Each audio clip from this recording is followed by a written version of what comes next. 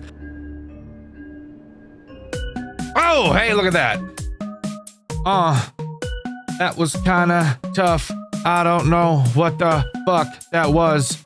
I don't know what I was doing with the audio lure. I really wish I could provide a strategy here, but I really can't. I'm guessing I just got lucky because there was literally no critical thinking coming from my head during this section. But with that, surviving until 6 a.m. will complete this half-hour section of the overall game. Again, I said this part is confusing as fuck. Henry mentions the plan to kill William is almost ready, and at least I'm pretty sure William's saying it because this cutscene starts with I am. But at the same time, a few lines later, the person talks about finding more pages, which sounds like something our non-Henry player was doing, so I literally have no fucking idea what's going on. I'm really just here to talk about the gameplay, so let's do that instead and continue. Moving on to 4:30, we've got yet another typical night section to talk about. And I can't lie to you, not much to say here. No new threats are added, but holy shit, do the threats that already exist really start to ramp up. The RNG in this section really starts to show on this night, as I would have a character at my window, at my door, down my pants, in my dick pretty much constantly, which gave me almost no time to ever delete the RAM. It took me only 2 attempts to beat this section, but the insane contrast between how aggressive they were on the first attempt versus the second is drastic and should not be overlooked. This was some crazy bullshit, but once again, nothing new is actually introduced, so we can move on to Chapter 6. Chapter 6 is by far probably the most interesting one we've talked about so far. It begins with a cutscene, one that should be all too familiar to us as FNAF fans. So just for you guys, fuck talking about it,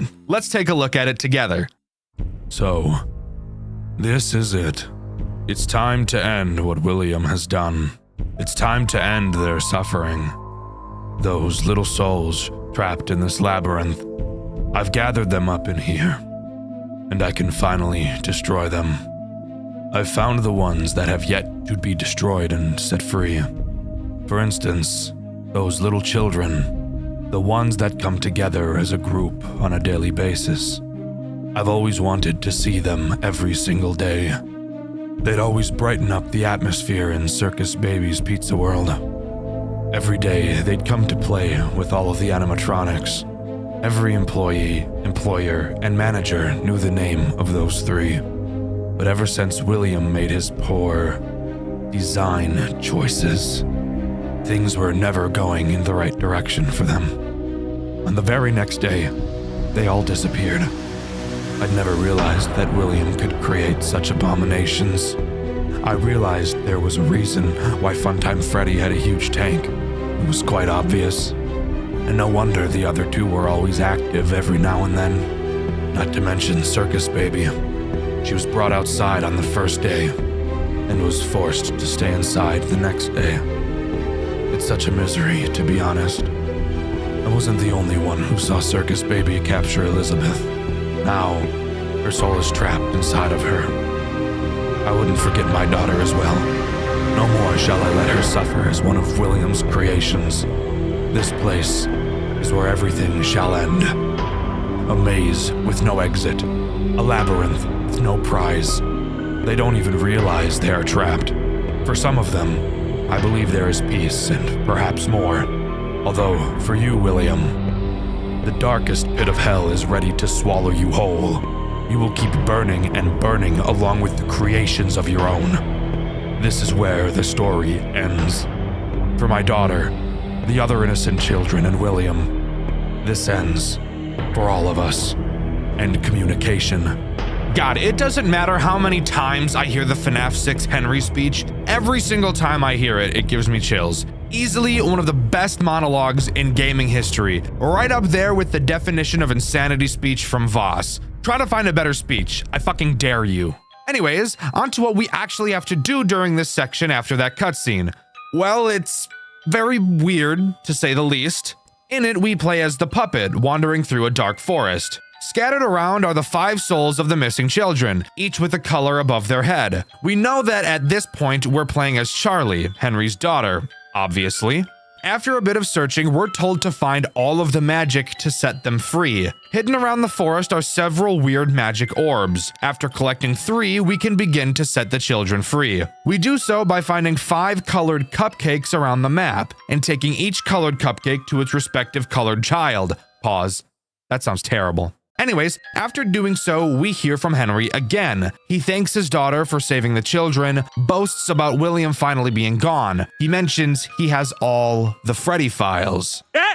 He said it! He said it! And with that, we're ready to move on to the final part of our shift, wherein after we should hopefully have the cops arrive. Because if you recall, that's literally the first thing we did. Call the police, and they're somehow still not here yet, which is completely crazy, I will add. But who cares? Let's move on to the final shift.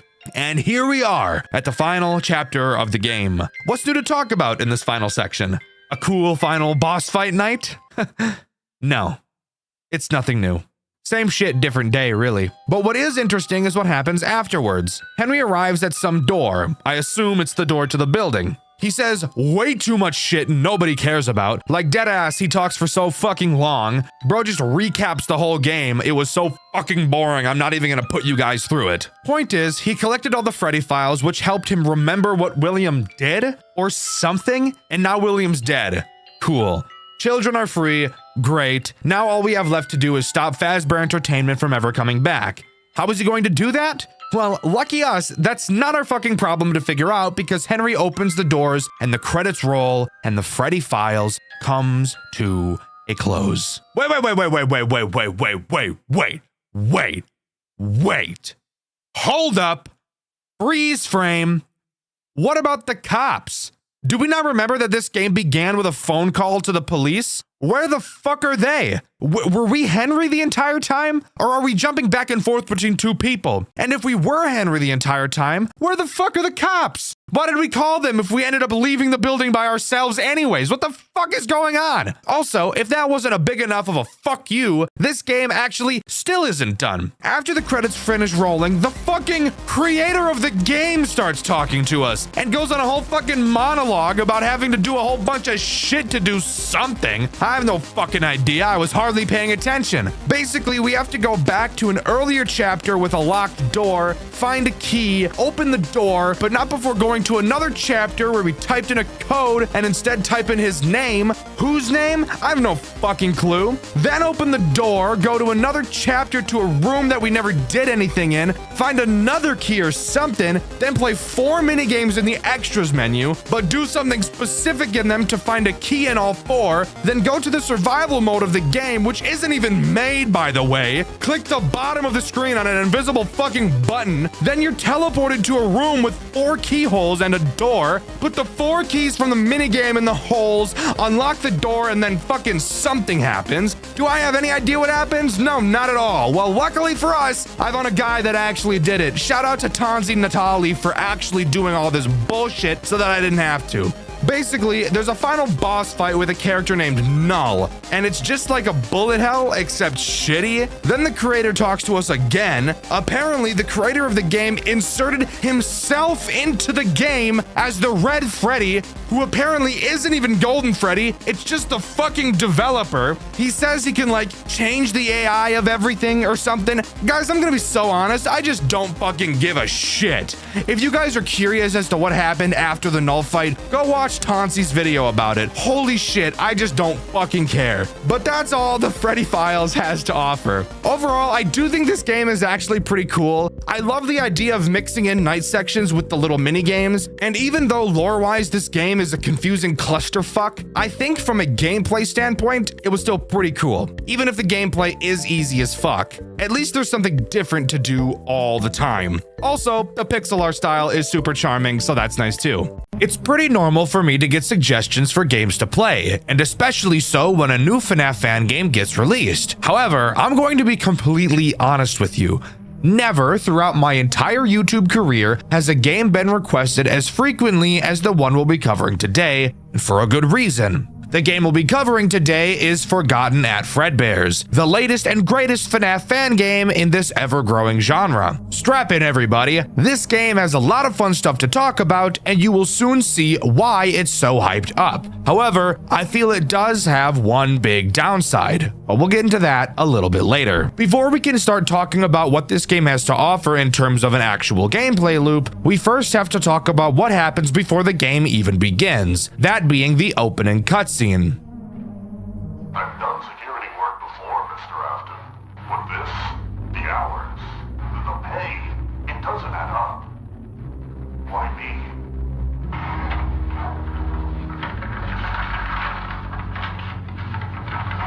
You are reliable, John.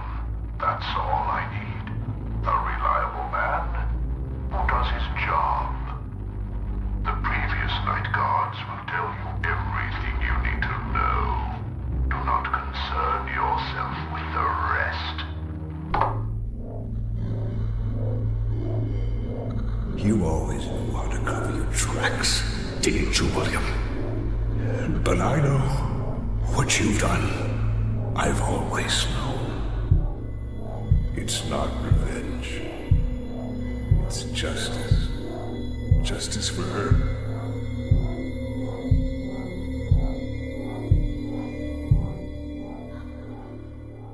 I won't let her be forgotten. Alright, so already we've got a lot to unpack. To start, I'm assuming that we'll be playing as the guy William was talking to, John. William is hiring a new guard, but as you can already tell by the sinister look on his face, he clearly has some ulterior motives. Henry is pretty pissed, and should be. William did kill his daughter after all, but I wonder if there's any proof of that murder actually happening.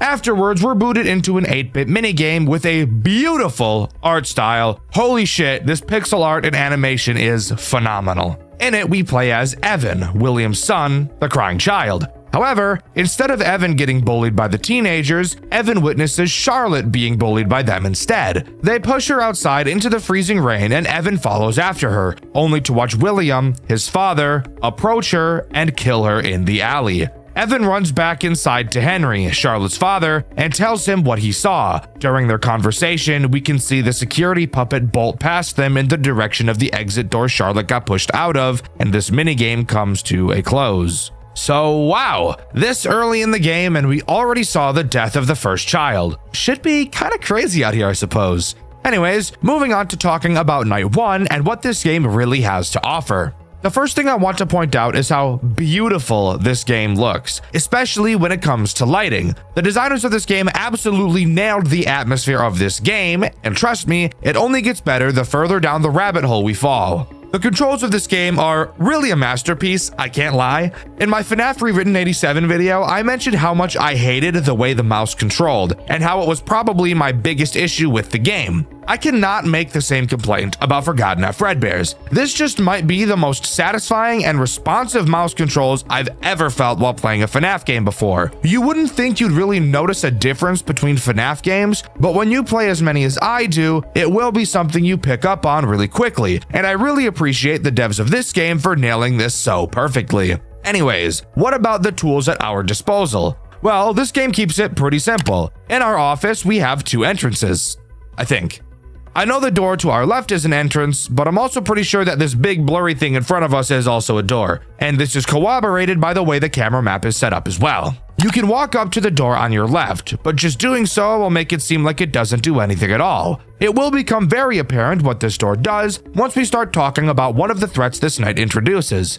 Of course, this game also has a camera system, as I already mentioned, and it comes equipped with several speakers to play music over. I'm sure you can guess where this is going. Before we start talking about threats, I think we should talk about this night's phone call and why I feel it's so weird. There are actually 2 phone guys, and each of their names are Joe, referring to themselves as Joe A and Joe M. They mention what we'll be doing throughout the night, but who cares about that? They also mention the disappearance of Charlotte and how it affected Henry. Apparently, now he's just hiding out in the basement. The Joes said they snuck into the basement to see him, but were caught and thrown onto the day shift, which is why we're on the night shift now. Very, very interesting and intriguing stuff. And if we don't figure out what's down there, I think I might tear my foreskin off. I think I should also make it clear that Henry is under the impression that William is on the night shift, so it appears William hiring us is a type of cover-up for something. Maybe that's why he looked so sinister. So, time to talk about the 2 threats this night introduces. To begin, we'll talk about Spring Bonnie. Another quick thing I want to mention is the character designs these animatronics have. They all look super sleek, but Jesus Christ, are they uncanny and terrifying looking. If I were a kid coming to these restaurants, I don't think I'd ever want to come back. These things are scary as fuck. Anyways, what does Spring Bonnie do? Well, he makes use of that left door I mentioned earlier. He will make his way around the cameras and to said door. He will then literally push it open. And I think you'll enjoy watching what you have to do for yourself next. Oh my God.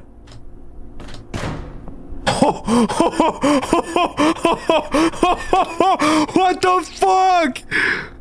Yo, that's fucked up. That's so fucked up that you just did that to me? Tell me that's not the coolest fucking thing you've ever seen. They're straight up tossing in some after hours at Cody's level timing shit, and I'm all for it. It really adds to the stress and tension that the actual employee would be feeling during this moment. I think it adds so much to the atmosphere and really makes it feel like you're part of the experience. The next threat this night introduces is the security puppet, easily one of the most uncomfortable looking characters to come out of this game. The way she works is very simple, but that doesn't make her mechanic stop me from blowing my foreskin up like a balloon and making some balloon animals out of it. The puppet will come out of the prize corner and attempt to get to your office. However, instead of having a bullshit music box, she instead is just attracted to the sound of music. Most of the cameras on the map have a music button I mentioned earlier. If you hold down one of these buttons, music will begin to play. However, only so much music can be played on each camera. You'll be able to see the music draining on the button, so you'll have to use it sparingly. If you play the music on a camera adjacent to the camera the puppet is on, the puppet will be dragged into that camera. Continue doing this to pull the puppet away from your office, and make sure you're keeping track of how much boof juice is in your music boxes, and you'll be a-okay. Something you'll notice is that this night ends at 3 a.m. I thought that was really weird, but guess what? We're not even close to being done talking about the first night, as we're thrown into a repair minigame after completing the main part of that night. In this vent area, there are 4 vents, one on each side of you. Ignore how we even got to this position. I'm assuming we just climbed through one of the vents possibly. The goal of this minigame is to repair each of the 4 vents by doing a different minigame for each. But before we talk about these minigames, let's talk about the 2 threats we'll have to deal with at the same time. The first and most annoying threat is Balloon Boy, because of fucking course it is. He can come through 3 of the 4 vents. You'll notice one of the vents has a door you can close on it. This vent will be reserved for the other character this night introduces, so Balloon Boy can travel through the other 3. Balloon Bitch will be laughing constantly to inform you as to which vent he is going to try and come through. Once he gets close, simply flash your light at him and he'll dive back into the hellhole he came from. The other threat in this minigame is Mangle. Mangle works in much the same way as Balloon Boy, except she can only attack the vent that has the door. She makes sound cues as well, and when the sound cue she makes is very loud, that's how you know she's about to attack. Quickly turn to her vent and hold the vent closed. Once she stops banging on it, you're free to let go and continue fixing the vents. Speaking of fixing vents, how exactly do you do that? Very simple. Just kidding, each vent has a different minigame. The first vent will have you match several symbols multiple times over. This minigame is obviously super simple, but do keep in mind you will be being attacked by 2 dickheads at the same time. Once you complete this minigame enough, you can move on to the next. The next minigame has you playing Simon Says. Easily the most frustrating of the 4 minigames for one main reason. You cannot drop the maintenance panel until the system has stopped showing you the Simon Says panels. So, if you hear Mangle about to rape your shit, you'll have to wait until the panel very slowly shows you all 5 squares you have to memorize before you can deal with her. You then have to hope to God you remember the pattern as you turn back, because if you fuck up, your repair percentage will drop and you'll be stuck doing this minigame for even longer. The next minigame is Simple Sugar. Every few seconds, a letter will appear. All you have to do is press that letter on your keyboard. Do this enough times, and we can talk about the final minigame. The final minigame blows a bit of dick. You will have 2 bars with 2 small rectangles at random points on them. Clicking and holding a bar will make it start to fill up. If you let go, the bar will slowly decrease. You have to get both bars to be inside of their small rectangles at the same time, and do this several times for the minigame to end. This isn't by any means a difficult minigame, it just makes my dick hurt and my blood pressure rise. But if you can complete all 4 minigames, Night 1 will officially be completed. That's right, that was only Night 1. Hooray! Hooray! I let you take the night shift. I thought the other guards were too curious. I told you I trusted you to handle things. So go ahead, play your little card. But I know what you did, and I'll be the one who will deal with you. Our creations will be your undoing. I know the truth, and I won't let you live after what you did to my girl. I know what you are capable of. I'm sorry, old friend. Well, would you look at that? Henry appears to be tampering with the animatronics to make them more hostile to attack William, since obviously Henry is aware that he killed his daughter. However, what Henry doesn't know is that William isn't actually working the night shift like he said he was. William is 3 steps ahead. He knew Henry would do something like this, so he lied to Henry that he'd be taking the night shift and hired us in his place. This is actually some really cool light Yagami type storytelling. I actually really like it. Now, moving on to Night 2, we have the night segment to talk about, and the new threat that this night introduces. The little whiny, annoying bitch himself, Balloon Boy. Balloon Boy's mechanics are honestly pretty simple. You just need to have some decent reaction time. Balloon Boy will move around the cameras at complete random, so tracking him just doesn't even matter at all. At random times, he will enter one of your 2 vents. A very loud, obvious sound cue will play when he does so. A few seconds after you hear the sound cue, he will drop down from any of the 2 vents on your office ceiling. All you have to do is click whichever vent he's in, but you do have to be very fast since you will not have a lot of time to click on him. Once you click him, he'll crawl back into the vent like the disgusting little fucking nematode he is, and then his cycle will repeat. In all honesty, I like Balloon Boy's mechanic. Reaction-based mechanics are always something I'll favor since it's just something I feel I'm better at. However, I do have a complaint with the response of this mechanic. Let's use Spring Bonnie as an example.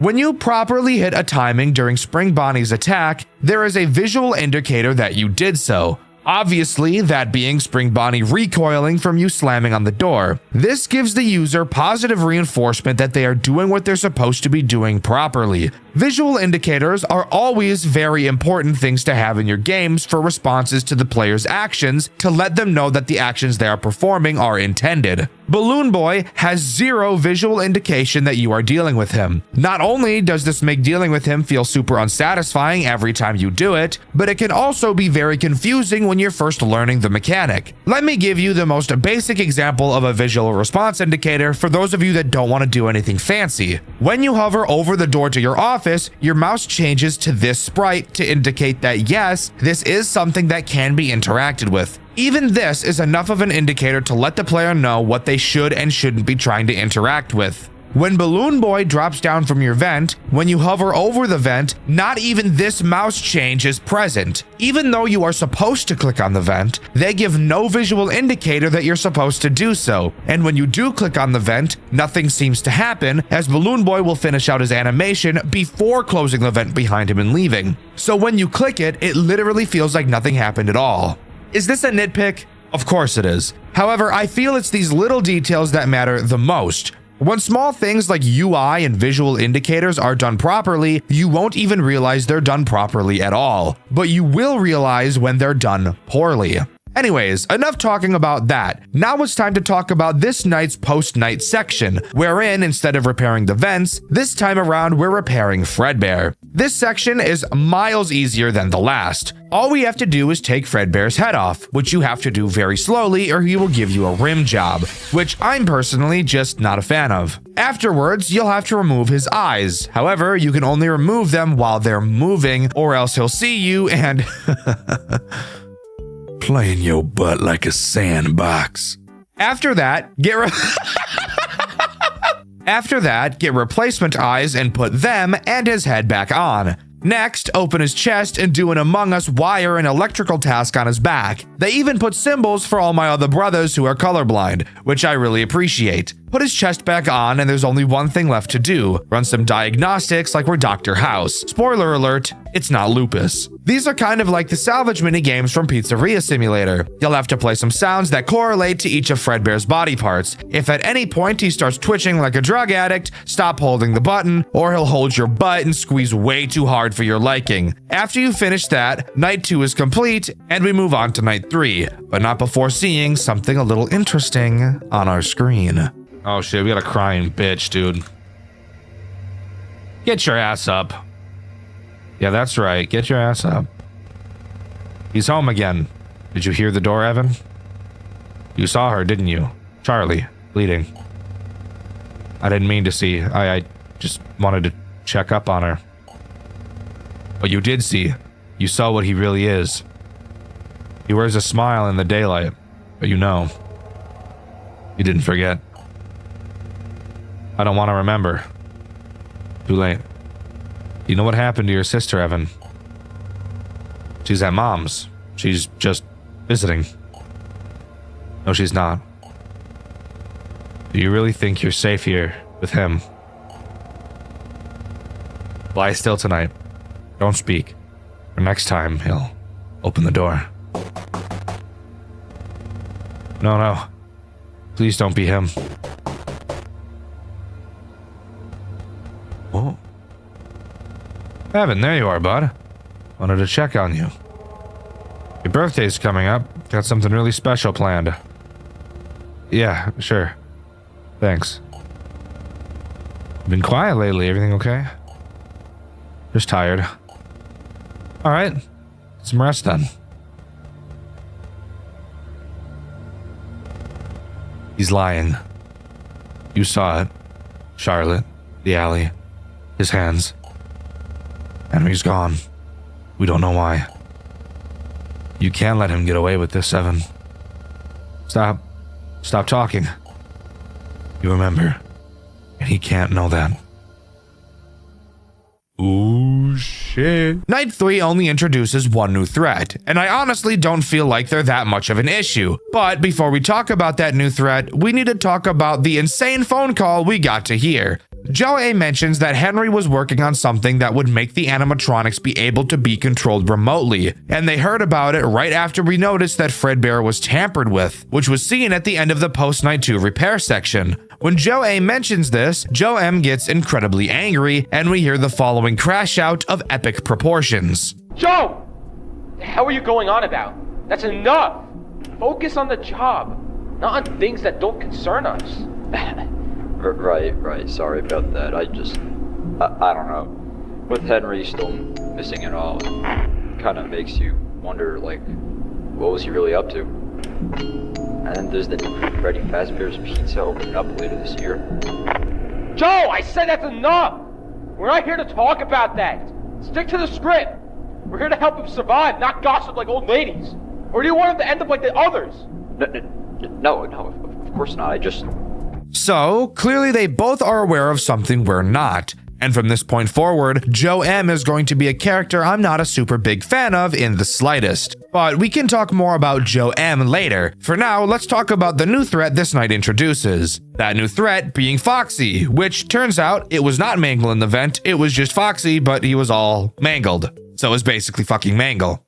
Foxy is a character I was originally concerned was going to be a big pain in the dick, but again, I actually don't think that it's that big of a deal at all. Foxy is obviously in Pirate's Cove on stage. Every so often, you will be able to see him leaning forward, signifying he's about to sprint to your office like Tyson Gay and dig inside you like Scottie Pippins. When you see him leaning forward like this, all you have to do is close the curtains remotely for a bit until he calms down, then reopen them. You may be wondering, Dexter, why don't we just keep the curtains closed the entire night? That's a very good question, and is actually the question I had when playing this night. But turns out, Foxy does not like it at all when the curtain is closed. And if it happens to be closed for too long, he'll grab the curtains with his butt cheeks and rip the bitches open to force his way to your office. And I think we can all agree that that is a fate we don't want to have happen. What I personally found was the best strategy as of now was to force pull the puppet to Foxy's camera and just camp the cameras constantly. Since there's no power, I don't have to worry about it. And Spring Bonnie and Balloon Boy make sound cues when they attack, so that made it really easy to know when I needed to drop the cameras. Eventually, the music box in Pirate's Cove would run out, and when it did, I'd just drag the puppet to the prize corner and keep him there for the remainder of the night. If you recall, each night only goes until 3 AM, so this actually makes it very, very easy to conserve your music boxes. I just really hope that the puppet doesn't get ass-clenchingly fast by the end of this game. Of course, after we reach 3 AM, we can move on to the post-night section, which has us restocking a supply closet, with Joe M on the phone with us, talking it through. It's during this section where we begin to hear how much of an asshole Joe M really is, as throughout this section, as he's explaining what to do, the tone in his voice is very clearly aggressive. The closet, boy, and don't move. Gotcha. Not even a single twitch. Got it? I got it. Damn, bitch. Let's stock the shelves fast and clean. It's the goal, asshole. Anyways, on to what we actually have to do during this section. Throughout it, we will get deliveries of boxes outside of the closet door, consisting of things like duct tape, paper towel, tissues, and some other shit as well. Joe M will tell us the very oddly specific places on the shelf where we need to place each item. Which, by the way, I don't know why where we place things is so goddamn important, but clearly to Joe M, it is. Of course, that's not all we have to do, as Fredbear and Spring Bonnie will be trying to enter our insides, like those fucked up little crack addicts who decide diving face first into a cave called Tight Squeeze Death Trap that has a survival rate of 0%, knowing damn well they have a wife and 3 kids back at home. Each character behaves slightly differently, and will require a different form of defense. If you ever see Spring Bonnie at your door, all you have to do is hold your flashlight on his face until he runs away. Fredbear is a little different. If you see him at your door, you have to shut the light off to the closet and hold completely still until you hear his big fat feet waddling away. Then you can turn the light back on and continue. After you stock every item and fill the shelves up, Joe M abruptly hangs up on us. No goodbye. Closet stocked. You're done. Good. Why is he such a dude? Why is he such a dickhead? I have no idea what got into him. He's acting like we're the ones who brought up Henry's new experiment on the phone. It's not my problem, asshole. Anyways, on to night 4. I don't care. Take care of Joe A. He's gonna get us all in trouble. Hey, champ. You like the yellow ones or the red ones better? You know, I didn't get a party like this when I was your age. Back then, we didn't have animatronics singing our name. I don't want them to sing to me.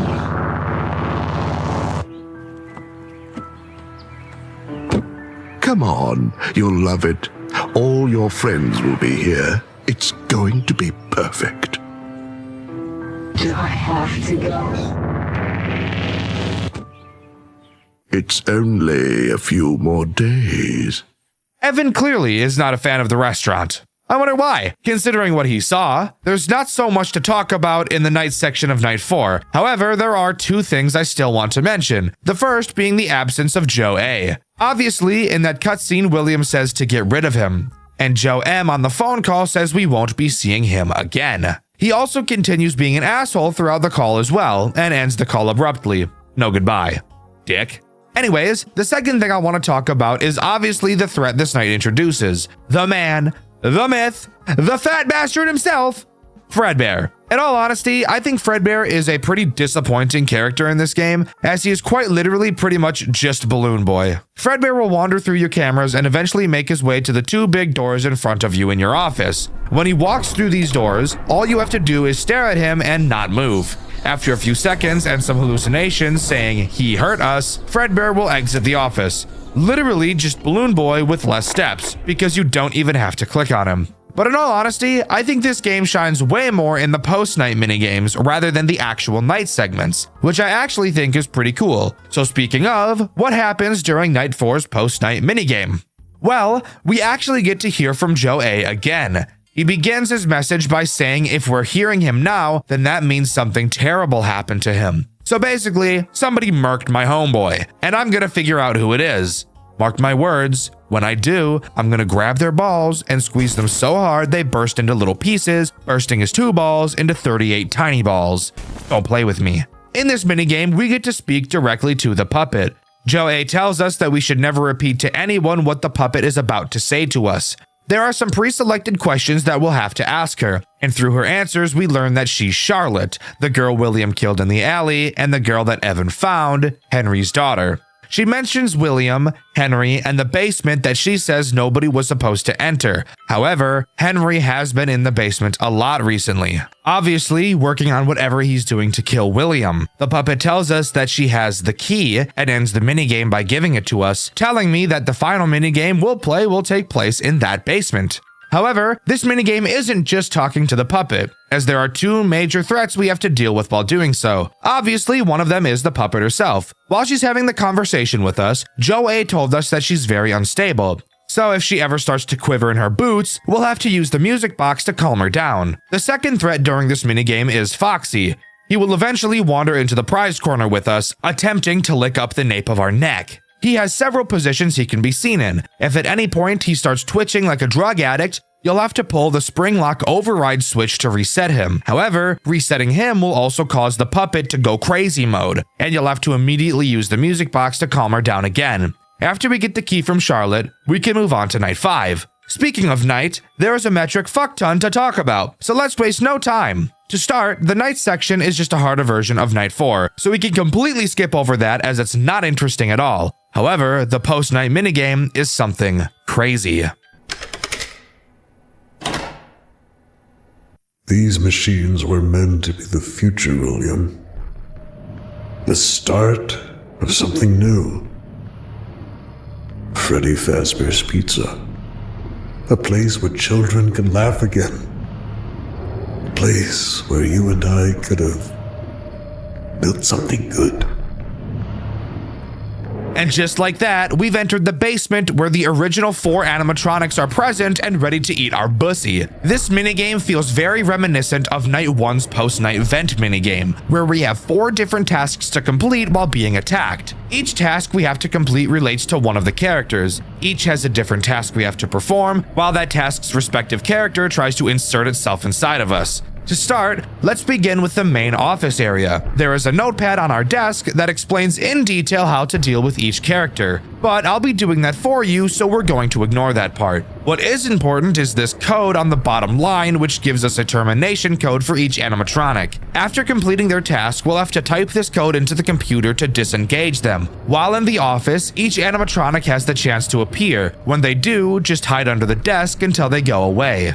Alright, so let's talk about Bonnie's minigame first. In it, there are several wires like it's Among Us. While looking at the panel, every century it feels like a symbol will appear on a small screen. You then have to cut the wire that shares that symbol. Cut the wrong one and Bonnie has a field day with you. Also, Bonnie is fat as shit. Occasionally, Bonnie will appear in the room with you. When he does, all you have to do is stare at him and hold your flashlight in his eyes, blinding him like when I was a kid and would stare at the sun for too long, or when I'd put the flashlight right up to my eyeball and turn it on. After you cut all the wires and disable him on the computer, we can move on to Chica. But I know what you did. To her. To Charlie. You stood there and you watched the light go out of her eyes, didn't you? My little girl. And you took her from me. I thought if I gave these machines a greater purpose, if I made them strong enough, smart enough, maybe they could end you. Maybe they could give her peace. Chica's tasks requires you to wait for 300 years for a fuck ton of switches to light up in a specific order, flicking them on after they light up. Meanwhile, Chica will slowly be approaching you through the hallway. When she gets close, all you have to do is close the door until she leaves. Once you've flipped every switch and disabled her on the computer, it's time to move on to Foxy. Freddy wasn't enough. Neither were the others upstairs. You slipped through again, like you always do. So I turned to the prototypes. Stronger, smarter, obedient only to me. Never to you. Foxy's minigame is by far the best in terms of it not taking 6,000 light years to complete. All you have to do is spin this crank in a circle more than I throw my ass in a circle when I play a FNAF game with no power and no music box. While you do this, Foxy will slowly appear out from behind the curtains. All you have to do is occasionally pull them closed and he won't be able to get you. Terminate him on the PC and we can move on to Freddy. I rewrote their code, set their purpose. Freddy, Bonnie, Chica. The ones buried down here. They were meant for you, William. To tear you apart, piece by piece, until nothing is left.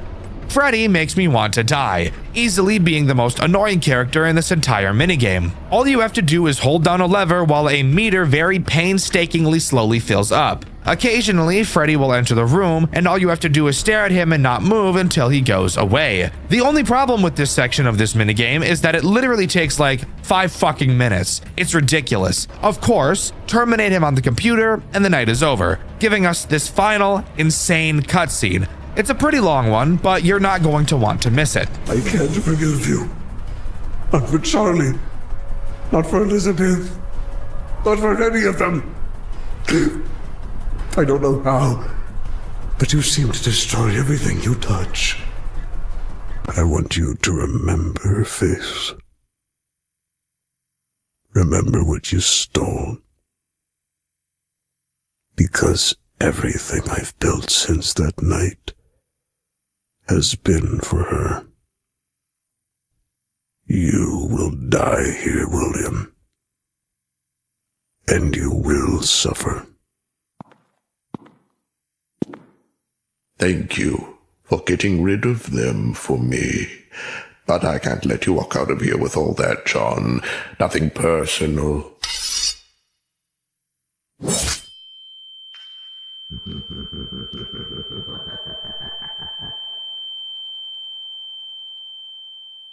It's Evan's birthday, and all of the kids and William are standing around us. Henry enters and mentions he needs to talk to William. William, being in the spring Bonnie costume at the time, agrees and they head into the back room. Evan goes to follow them, but Michael drags him to Fredbear to do exactly what you'd think. I'll let the rest of the cutscene speak for itself, because it is truly one of the craziest things I've ever seen. Well, look who finally decided to come home. You're here about Charlie. Of course you are. Why'd you do it? You really don't know. It wasn't just about her. It was about you. What? You had everything. The money, the awards, your name on every goddamn news article. Henry Emily, the genius behind Fredbear's. You were the face of the future. I was just the man behind the curtain, building your dreams. You had a wife who loved you, kids who adored you, and Charlie. God, she looked at you as if you hung the stars. Meanwhile, my wife left. Michael hated me. Evan feared me. And Elizabeth. Elizabeth got close to one of my creations, and I just let it happen. Because that's what I do, Henry. Everything I build turns to rot. But you kept building a dream. So I tore it down. I took something you'd never get back. Not because I had to, but because I could. I wanted you to wake up like I do, empty. Come on. Give him a big old birthday kiss. Michael! Oh, he's gonna cry again. Michael! She was just a child.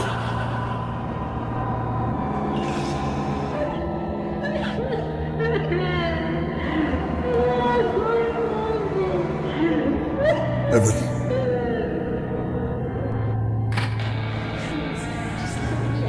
Please let me out.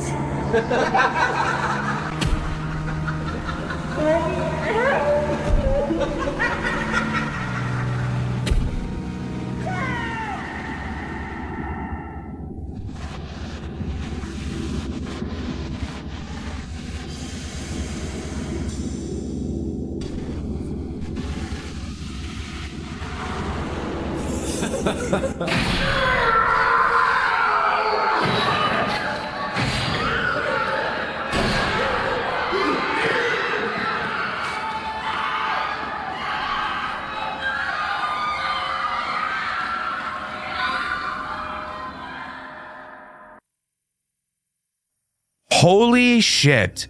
William went to save his child from Fredbear, but Henry remotely causes the spring lock failure while William was out in the open in front of everyone, in front of his 2 children. The spring lock failure happens in public where there are plenty of people to see, and as far as I can tell, it's not even confirmed if the bite happens. This was easily the most shocking cutscene I've ever seen from any FNAF game, and you can see my reaction to it over on my second channel, Dxtr Black. Finally, we see the locked FNAF 4 box.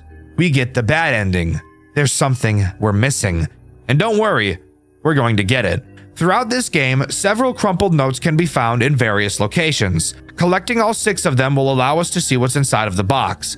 So let's go over each location where you can find them. The first page is on night 1. It'll be directly on your desk. It reads, Evan keeps crying every night. He says he's seeing things moving at Fredbear's when nobody's there.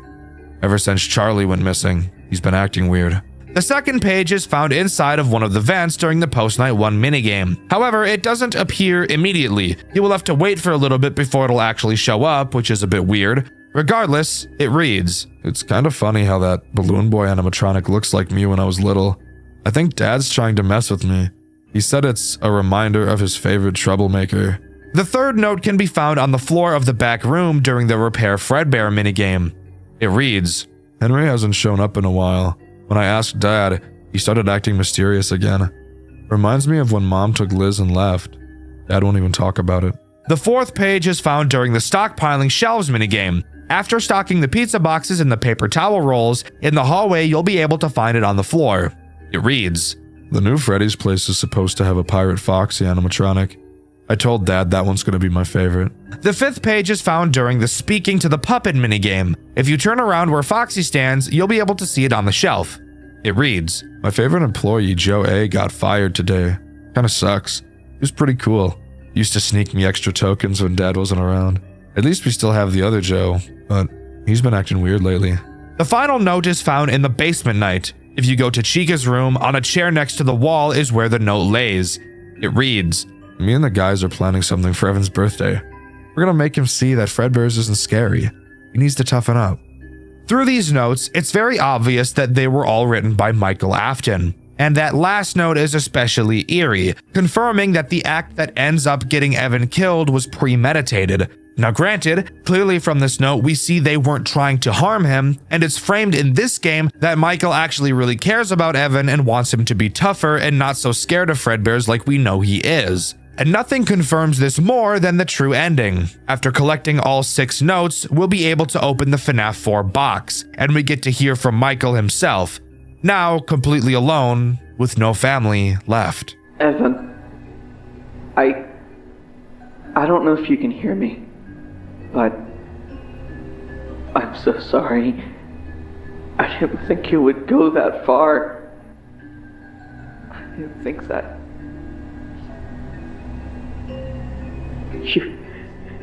You were always scared of that place, and I made it worse.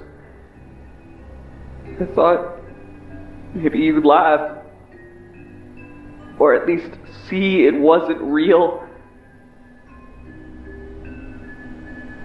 Dad's gone. Right after it happened, his body disappeared, just vanished. Now it's just me. I didn't mean to hurt you, Evan. I didn't mean to scare you. I just wanted you to stop crying. To stop being afraid. But I messed up. I'm gonna fix it. I don't know how yet, but I will. I'll stay here. I will put you back together, and then I'm gonna go find him. I'm going to go find Dad. Wherever he is. I don't care how long it takes. Evan, just don't leave me too. So, here we learn what will motivate Michael to do what he did in the first 2 Click Team games. After the Springlock failure, William's body disappeared, implying that, as he always says, he always comes back. Michael sets out on his quest to find his father, and Forgotten at Fredbear's comes to a close. Overall, I think Forgotten at Fredbear's is an insanely good retelling of the origin story of what started all the conflict in Five Nights at Freddy's. It's easy to follow, yet there are several little things you can pick up on early in the game that hint towards what's going to happen, and I love that. I do think that the night section gameplay mechanics are pretty weak, and I do believe that the post-night sections are where this game truly shines. What do you think is the most underrated Five Nights at Freddy's fan game ever made? A series that is so amazing you'd think it'd be talked about everywhere, but when you go to check, it seems like nobody has ever even heard of it. The game we'll be covering today is one of those games for me, and when doing research for this video, especially when talking about the lore, I found it incredibly difficult to piece it together because of how little information there seems to be about it. But rest assured, I think I've got it figured out. The game we'll be covering today is Project Readjusted, a FNAF fan game with one of my favorite stories of all time. Sit back, relax, and let's jump into this amazing trilogy together. First big change I noticed in Project Readjusted from most FNAF games is the way the phone calls were handled. Rather than having the phone calls take place inside the game, this game instead chooses to have us listen to the phone call before we even load into the office, instead giving us a still image to look at showing the characters we will be seeing on each night. I'll admit it's unique, however, I think I'd personally prefer to be able to mess around with the cameras, mechanics, and so on while the phone guy is talking, and just have to make sure nobody moves while that's happening. I feel that's a much better way to utilize the first phone call in a FNAF game. The first phone call doesn't give out any meaningful information, really just going over how the main character Buster works, but it's my job to explain the mechanics, so I don't think I'll be letting the depressed sounding Wei Ji do that for me. Upon loading into the office, you may feel just a little cramped, and that's normal. This office is teeny tiny, like much smaller than most FNAF offices I've seen in my days. Obviously, we have a door to the office, because if we didn't, I'd question how we even got into the room in the first place. However, the interesting thing about this door is that it doesn't close. Oh, Dxtr, does it not have an actual door? Like, it's just a doorway? No, there's a door. Our character just for some reason chooses not to close it. But instead of thinking that's because we're playing in the shoes of a dumbass, I'm instead going to assume it's because we're playing in the shoes of a badass who isn't scared of anything. We also, of course, have our cameras, which are very interesting to say the least. To start, they have 2 modes, lights on mode and useless mode. because, as I'm sure you could have guessed, if the lights are off, you can't see anything. I know, groundbreaking. You'll also notice you have a camera stability percentage. What does that mean? Well, as the name suggests, it reads the percentage of your camera stability. I'm sorry, I'll stop talking like that. While on your cameras, the stability will quickly decrease. Putting the camera down will cause it to quickly increase back up. If it drops down to 0, you're gonna have to wait a while before being able to use it again. So, what about that Buster fella I mentioned earlier? How does he work? Great question, viewer of questionable stench. Buster is as basic as a character can get. I'm sure you could probably guess what he does, but it's my job to tell you. Buster will move around through the cameras with the goal of getting to your office. Once there, he'll peek his little head through the door. Using this comically large blue button on the wall of your office, you can shine a light into the doorway, revealing he has the teeth of a British person. Hold this light on him for long enough and he'll go away. Simple sugar. After night 1, we get a short cutscene. You guys seem to like the narration I did in my Maggie's video, so instead of just summarizing what happened like I would usually do, I figured, why not narrate this as well? Hey, it's been a long time, you and me. We finally met ends on a good note, for now. I'm only implying that our experience will be better. Now, there is something I need to tell you. I know I'm jumping to conclusions without explaining who I am, but bear with me. There is something inside this diner. Just maybe put on some type of gig to make some fool believe you to make them work here. Maybe that person will lure that thing out. I'll tell you more tomorrow, but for now, let's begin to go inside. Let's take the back alley, as it's less noticeable. Come along, we only have 5 days. Sounds like someone's trying to dupe us and use us as bait. That's not very kind, vaguely barbaric. But whatever, we're already working here. I guess it's just in our best interest to not die. Moving on to night 2, you can quickly take a little nap because the phone guy takes a billion years to talk about the new character this night adds, and ramble about some arcade machines. The new character added on this night is Old Buster. At least, that's the name that would make sense. However, this character's name is actually Redeemer. Quite literally, being an older Buster model, I can't quite wrap my head around why they chose to name him in the way they did. Redeemer makes use of your vents, something I've neglected to mention thus far. You can't really see it, but the vent is to the right of your office behind the door, so just out of sight. Redeemer does whatever he damn well pleases until he eventually decides to enter the vent. When he does, an obvious sound cue will play letting you know he's entered. Once he reaches your office, he'll dive in.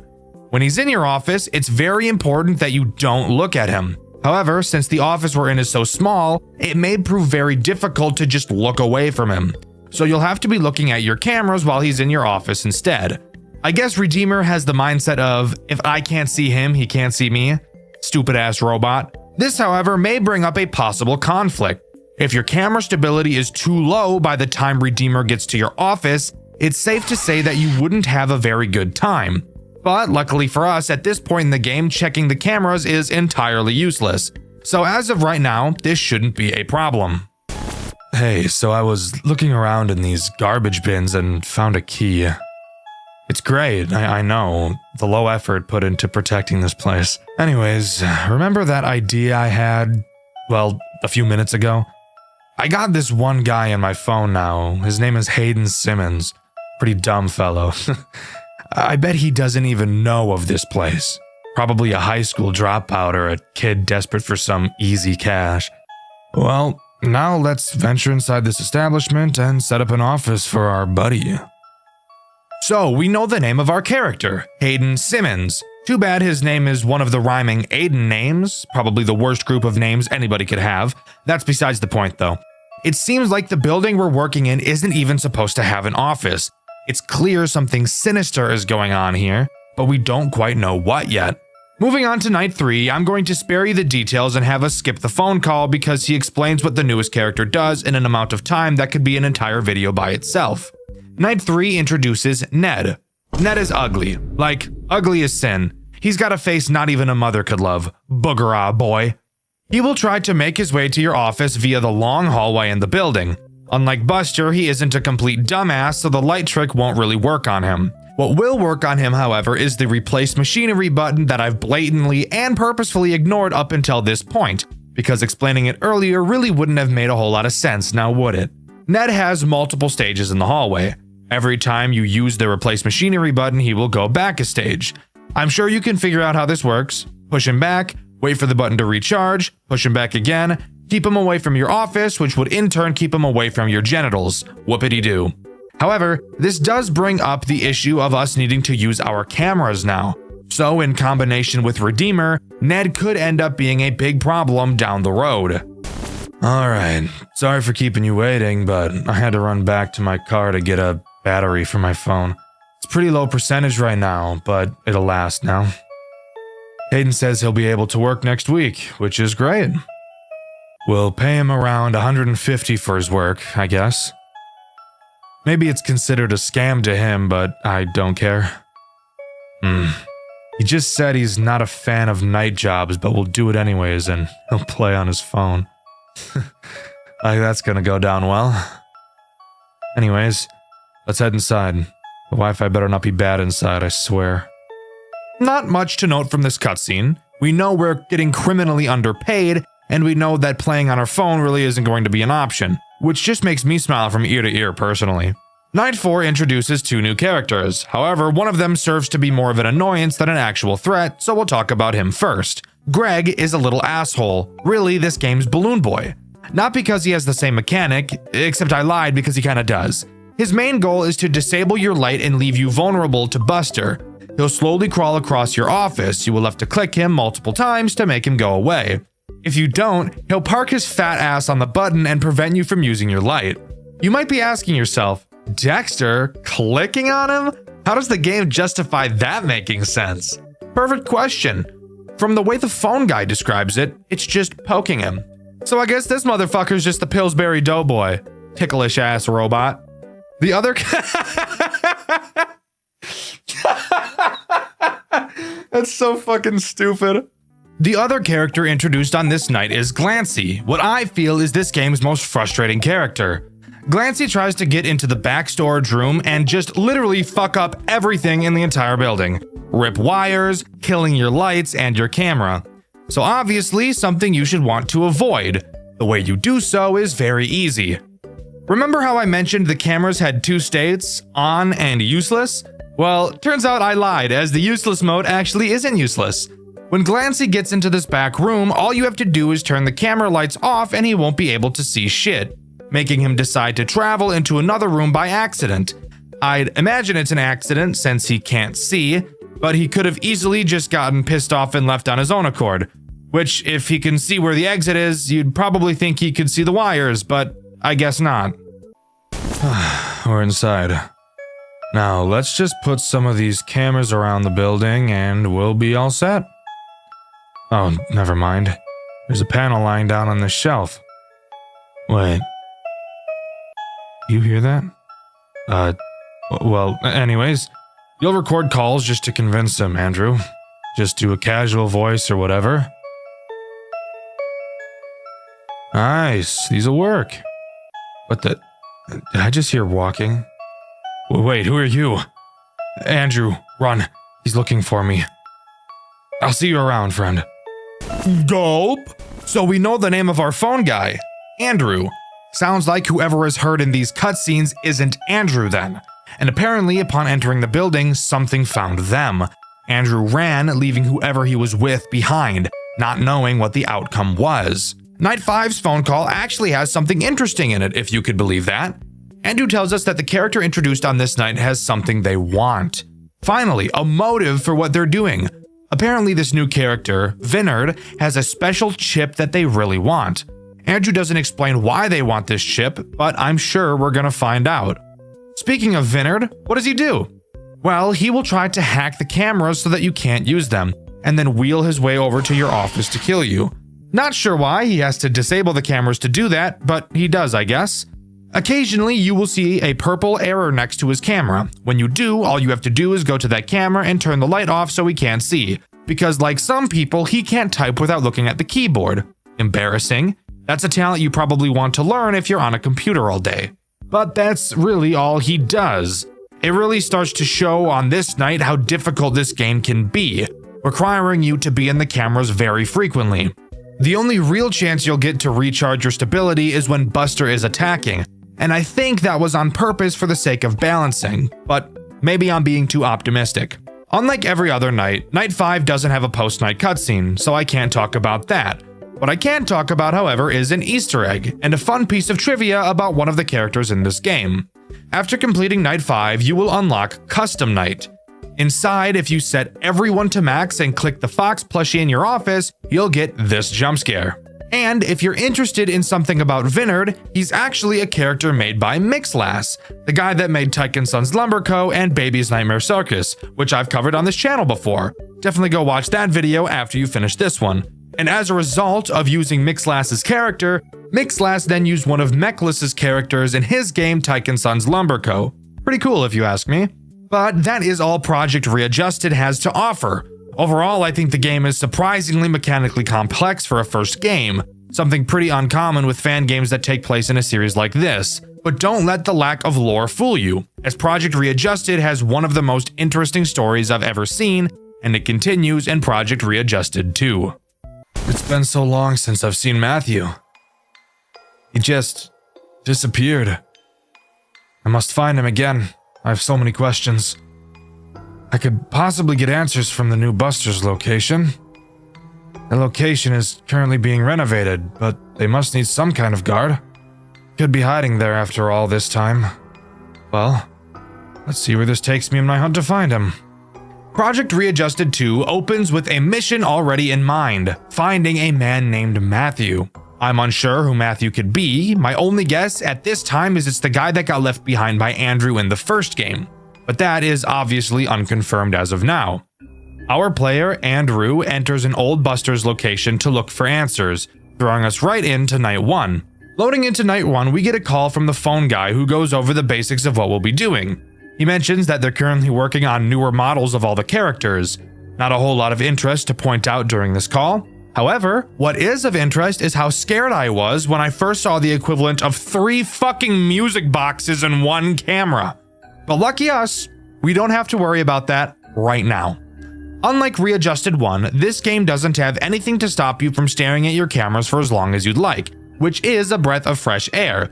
But that only means that this game is going to be AIDS in a different way, and we'll figure out how soon. Let's talk about the first and only threat Night 1 introduces, Cable Buster, who I'm just going to be calling Buster because I'm lazy.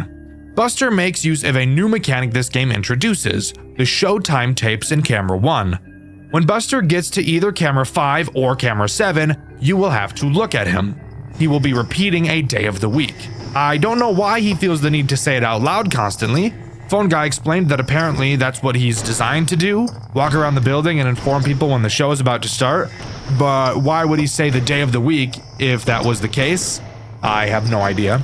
Once Buster says what day of the week the show is on, you will have to quickly go to Camera 1, set the sound file to the day of the week he stated, and play the audio track. This will cause him to meander back to Camera 1 and do a little jiggy. Just kidding, he doesn't dance. I just lied to you.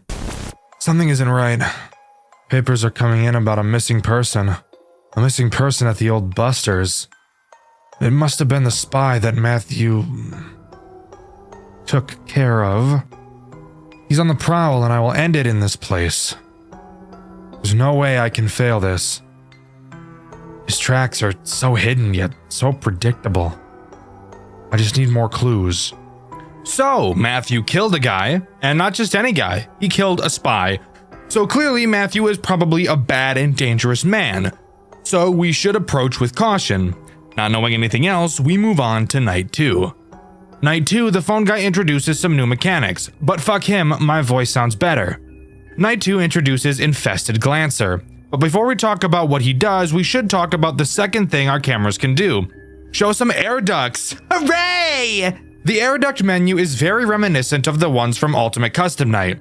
You have a radar that you can use to detect anything moving inside. Spoiler alert, Glancer is inside. You may also notice that there are 3 things you can repair.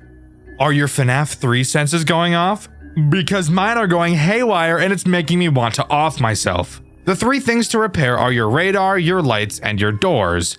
Glancer will attack any of the 3 vents in your air ducts, all of which lead to your office. Use the radar to find where he is and close the door when he gets too close. You'll notice that you have a meter on this screen that tracks your door power.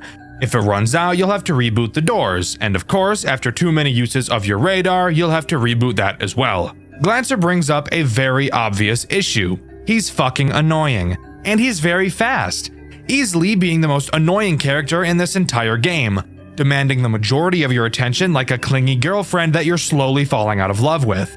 And of course, the repairs in this game are some of the most frustrating mechanics I've ever had to deal with, spending the majority of my playthrough listening to that ear-grating beeping.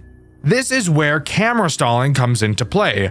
By staring at Glancer, or Buster if you really wanted to, you can prevent them from moving. Glancer does not initially start in the air ducts, so I'd usually spend as long as I possibly could staring at him so he didn't slip away, because once he's in those ducts is when he becomes Satan. I can't decide on what to do. This whole situation is terrible. One wrong step and I'm in jail or potentially executed. I'm not falling into that hole of guilt with no way to release it. But damn, corpse inside that Glancer suit has definitely gotta be the spy. What else would Matthew have done to the body? Thrown it out? No way. I got my evidence. Now I just have to find Matthew himself. He can't be stopped now. So apparently there's a body inside of Glancer, the spy that Matthew killed. So yeah, that checks out. It really wouldn't be a FNAF game if people weren't getting stuffed into mascot suits, would it? Night 2 introduces 2 new characters, Magic Suit and Wraith Ned. Let's talk about Ned first since he's less annoying. He's this game's version of a Phantom Chica. Occasionally, he can start to appear on one of your cameras. If you don't look away from him fast enough, he'll jump scare you and cause you to need to repair everything. Your radar, your lights, your doors, your dick. Not super annoying, just get some reflexes and you'll be fine. Magic Suit, on the other hand, is very annoying. This is the guy who thought it'd be really funny to have 3 fucking music boxes at the same time.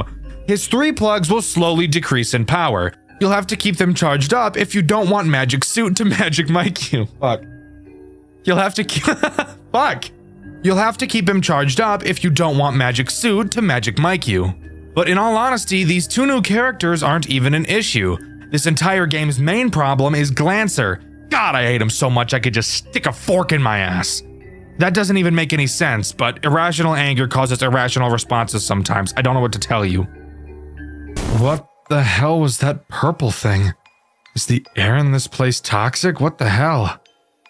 Can't keep working here. I must escape before I lose my mind. I don't know what I'm going to do. I have a feeling finding Matthew won't be easy. Speaking of which, I found a tape from the old location. That Glancer suit had made itself in the backstage. How? Must have found the pieces from when the original Glancer and Glossy characters were split up and put together. I don't know how sewing those 2 together made any sense, but I guess it was good for Halloween. Scratch that. Anyways, Matthew forced that spy corpse down inside the Glancer suit while it was trying to escape. What is wrong with these chips? I feel like someone is controlling them. No way this is artificially programmed in the animatronics. It's too mobile. Now there's more than one thing I need to find out. Great. So it sounds to me that Glancer put himself together and tried to escape the building, but while doing so, Matthew stuffed a corpse of the spy inside of him. What the hell is going on? I have no idea, but hopefully some more context will come along soon. The only character introduced on Night 4 is Wraith Finn, being in my opinion the second biggest threat in this game. Finn will quietly appear in your office. Up until this point, you haven't had any reason to ever lower your camera. Well, Finn is now your reason. When he appears in your office, you will have to hold your mouse over the top half of his body until he fades away. If you don't, say hello to a fuck ton of repairs and a quick death. Something I find really weird about this mechanic is how it's explained in the game. The phone guy literally tells us to put our cursor over it. She said she stared at what she saw, putting your cursor right on its upper half. That's kind of specific, but whatever. Just her, I guess. Anyway, good night. I've never really seen a FNAF game be meta like this before, but I guess how else are you supposed to explain the mechanic? I suppose you could say to stare at it, but that wouldn't indicate you need to touch it with your mouse. Overall, a very goofy introduction, and a character that I forgot about so much, I think I died to him more than any other character throughout this entire franchise. Okay, I have many questions. How did that design get into this place, and how did it just fade out of existence? It was called Finn. We never got around to finishing it. It was like Buster's pal. The head was never done, but he had his other pieces done. Although I noticed this Finn had his hands gone. This place is so damn weird. This place is so damn weird. Alright, so really nothing interesting said there at all. Finn was supposed to be Buster's friend. Buster is a fucking robot. He has no friends. Moving on to night 5, as it should be much more interesting and hopefully have a more interesting post-night cutscene. Night 5 introduces the last threat this game has to offer, Wraith Vinard. A character that isn't too terrible to deal with, but will really just act to take more of your needed time away from Glancy, which is obviously not something we want. Vinard only ever appears on camera 8. Occasionally, when checking that camera, you will see Vinard's silhouette with no eyes. You will have to stare at him until his eyes appear. Once they appear, you will then have to quickly look away as if you aren't the fucking reason his eyes appeared in the first place. Something super interesting to note that I haven't mentioned so far is how these wraiths have been explained by the phone guy, being the only characters he's convinced aren't real. But you might be wondering, if he doesn't think they're real, why does he mention them? That's a good point. Apparently, the guard that worked here before us left several notes about these wraiths, and the phone guy is reading her notes to us in the phone calls. Maybe as an in case, maybe just to make fun of her, who's to say? Either way, I find it interesting. Vinard? With legs? What is going on anymore? I can't take things seriously. Wait, no. I hear sirens. I still haven't found Matthew. And I got several people outside awaiting my arrival. Police cars. Someone found out. Someone told them. Matthew, you bastard. I will find you. You won't get away with this.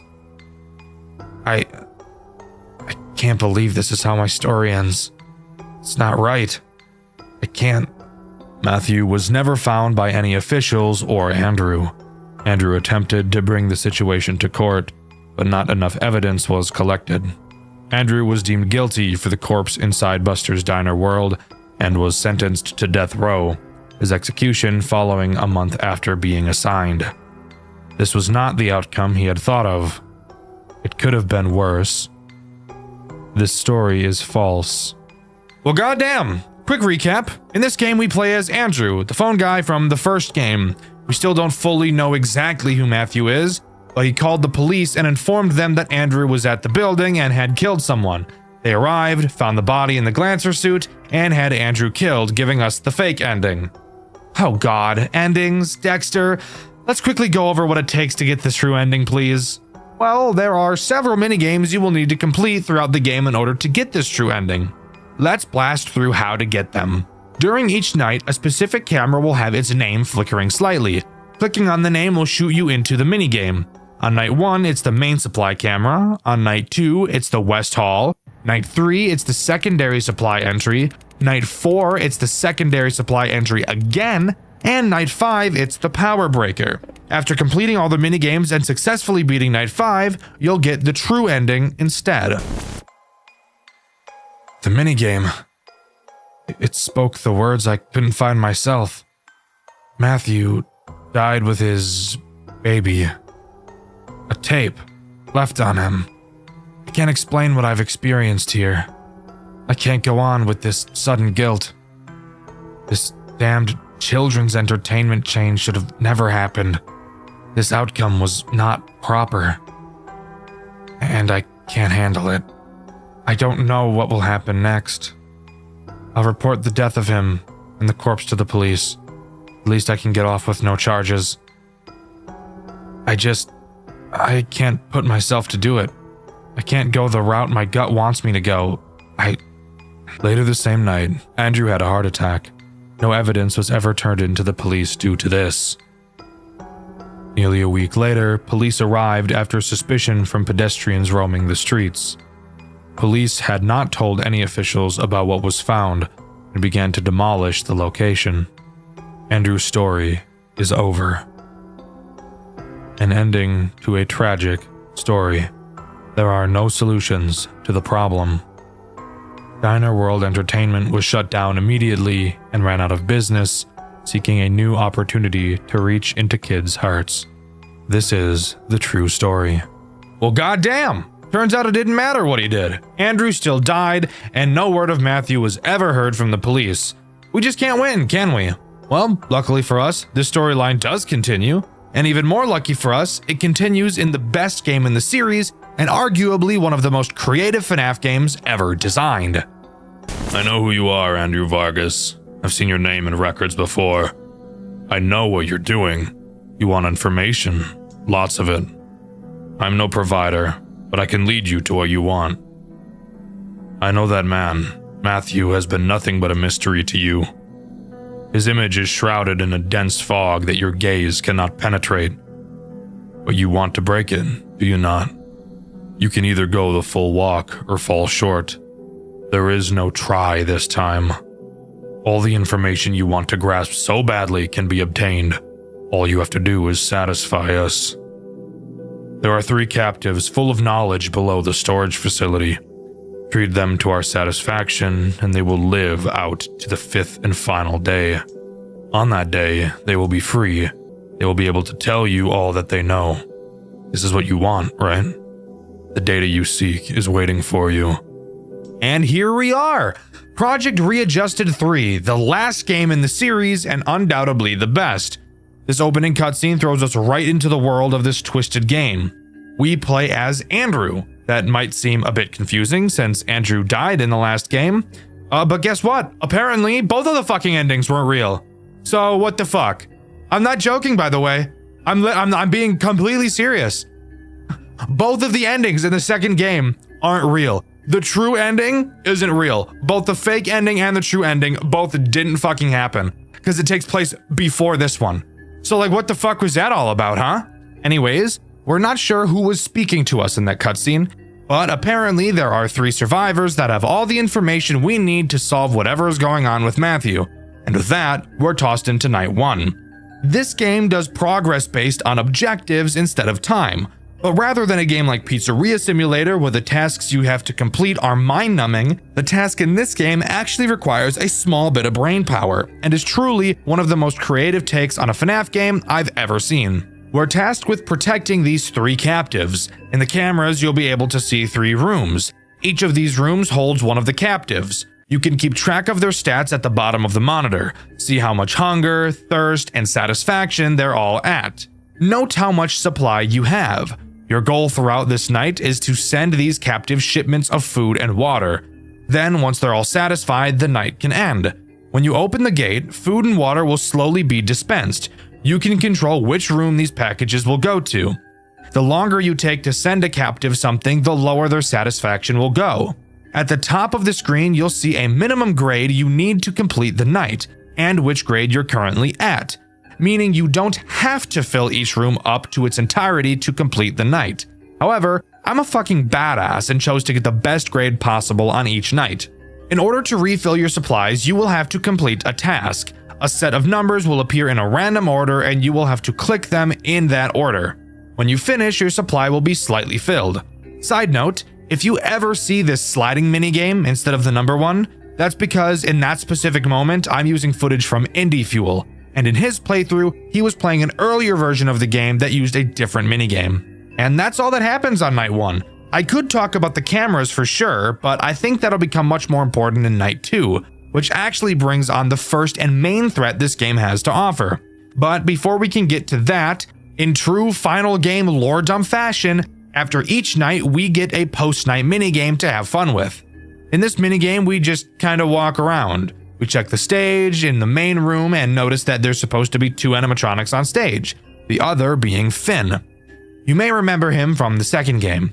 We go backstage where we believe Finn should be, only to find a dead child on the ground, bringing this minigame to a close. Something really awesome about this game is the patient hub. Dexter, what's the patient hub? If you'd shut the fuck up and watch the video like a normal person, instead of continuously asking questions like the girl you're watching a movie with that you really wish you didn't invite over because you're just trying to watch the fucking movie, I'd explain it to you. Sorry, lost my temper a little bit. Anyways, the patient hub is on the menu. Using it will actually let you go to talk to the 3 people you're protecting throughout the nights. Throughout the nights, heading to the patient hub, they will give you different pieces of information as the game goes on. On this first night, they don't tell you anything since they've been told they can't yet, probably by whoever put them here. This is such a cool and interesting integration into this game, and I think this is one of the big reasons why this game in particular is so underrated. Night 2 is where this game really starts to get real, introducing the first main threat of the game, Busted. Inside of your monitor, you'll notice the left half that I haven't really mentioned. Well, I'm about to mention it. You'll notice that it only has 3 cameras, but don't let that fool you. Busted will move around the cameras, not only trying to get to you, but to get to the captives as well. If at any point you can't find him on your cameras, that means he's in your office. Your office, by the way, is another thing I've neglected to mention. There are 4 entrances to your office, 2 on each side. You have the 2 obvious hallways in front of you, and then the 2 holes in your walls to the sides of you. Busted is very quiet, so you will have to make sure you're tracking him. Once Busted enters your office, you will have to scare him away with the light. Now, you may think, like most FNAF games, that we'd be given a flashlight, but no, that'd be too easy. In Project Readjusted 3, you're given a fucking glow stick to defend yourself. You know, one of those crack and shake things? Yeah, that's our main means of defense. When Busted is in your office, you have to hold the glow stick on him to scare him away, but there's a catch. Your glow stick cannot be used for very long at all. It has a very short lifespan, so you have to check really fucking quickly. Obviously, if you don't, you'll die.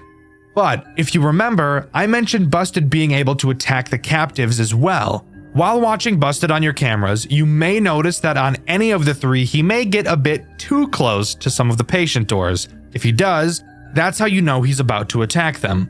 When you see him doing this, you must ring the bell on your desk. The noise will attract him to your office and away from the patients.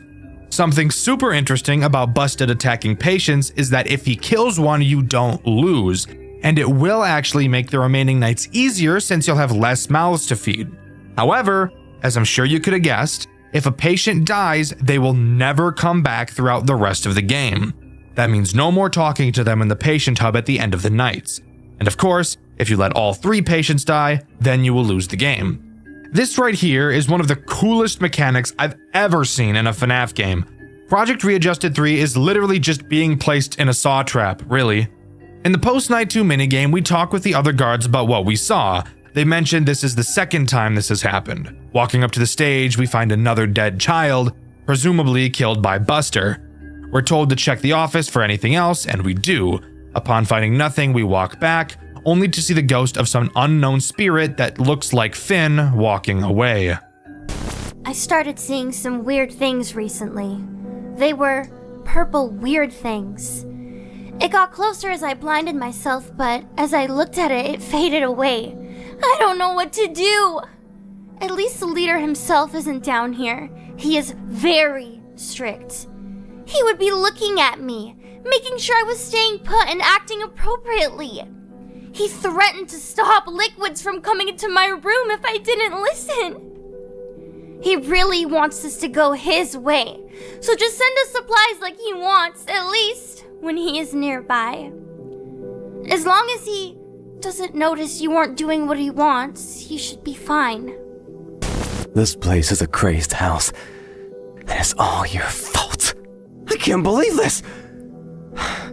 You better get out of here in the end. With me alive! I've started hearing screams. It sounded like it came from a room adjacent to mine. Maybe I'm hallucinating. After all, we are under that old building.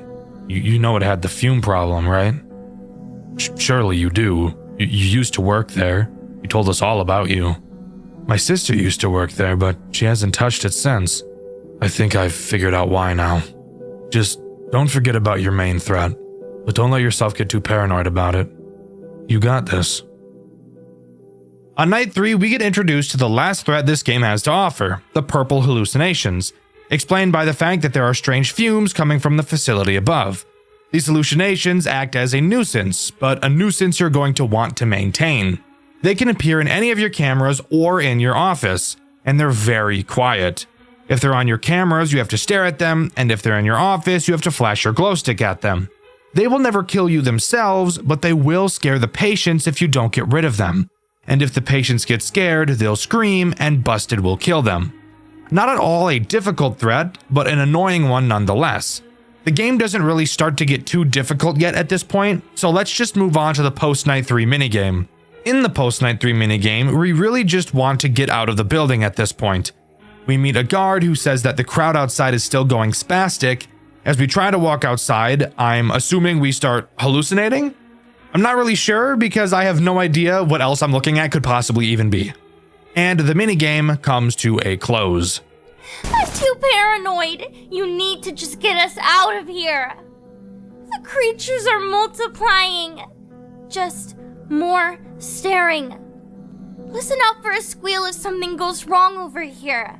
Those purple figures always come for us. Just make sure to get rid of them, please. What's going on over on your end? I keep hearing such strange noises. If you want something out of me, you better keep me satisfied. I don't want whatever is coming for you near me. Ring the bell you were given if one of them is heading to my room, I wouldn't ring that bell all the time, since it is causing noises, of course. Don't be stupid. Hey, I still can't talk about what I know yet, but I think I know something that may help you in your endeavors. I know some of the quirks of that thing that is hunting you right now. It's very stealthy. You need to keep an eye on it all the time. It may hide in various spots, so make sure to be up to snuff with your surroundings. I don't know much about its chip data, though. I only ever overheard my sister read out some blueprints she picked up on her last workday a few years ago. Night 4 doesn't introduce anything new, however I do want to take this time to mention a mechanic this game has that makes the entire experience way more difficult than it would normally be. Switching cameras. I know, that may sound like a mechanic that most people wouldn't even think twice about, but it's on this night that Busted can start to get pretty quick when moving around. So quickly moving through the cameras will become important. However, even though there's only 3 cameras, switching through them quickly can prove to be quite nerve-wracking. You cannot click any camera at any time. You can only move to cameras adjacent to the camera you're currently on, which means if you're on camera 1 and want to get to camera 3, you will first have to click on camera 2. Typically, this wouldn't be an issue, but you have to wait for a static animation to play each time you switch a camera before you can switch it again. Sure, the animation itself isn't very long, but when you have to switch as much as you do, that time will quickly add up. Overall, this is more of a nitpick than anything, but it is something I noticed during my playthrough, which you can see on my second channel, Dxtr Black. The post-night 4 minigame is a little bit weird. We play as the ghost we saw at the end of the post-night 2 minigame. We walk around the building, talking to children and guards, hearing messages like, "I blame you," and "How can we punish you?" Eventually, we find the body of another child. We say that we can restore it, and upon coming into contact, we get the message, "You must kill them for me." Just one more to go. Once you left last night, I heard a strange tumbling noise outside. It was metallic and heavy. I don't know what it was, but it may be coming for you this time. Nothing rings a bell, but every time I heard some alarm, it would scamper. I don't think whatever it was likes noise. You have something to play noise? Yes. Please use that to keep yourself safe, but only if it sounds like it's coming close. Using noise at the wrong time may cost you. You better get me out of here ASAP! I'm done playing these games. If it weren't for that guy holding a pistol to my hand for telling you my information early, I would have been long gone. Get it together! I'm tired of talking to you. Get on with it! I heard some ruckus outside, friend. I recognized the weird noise pattern from the debugging process from upstairs.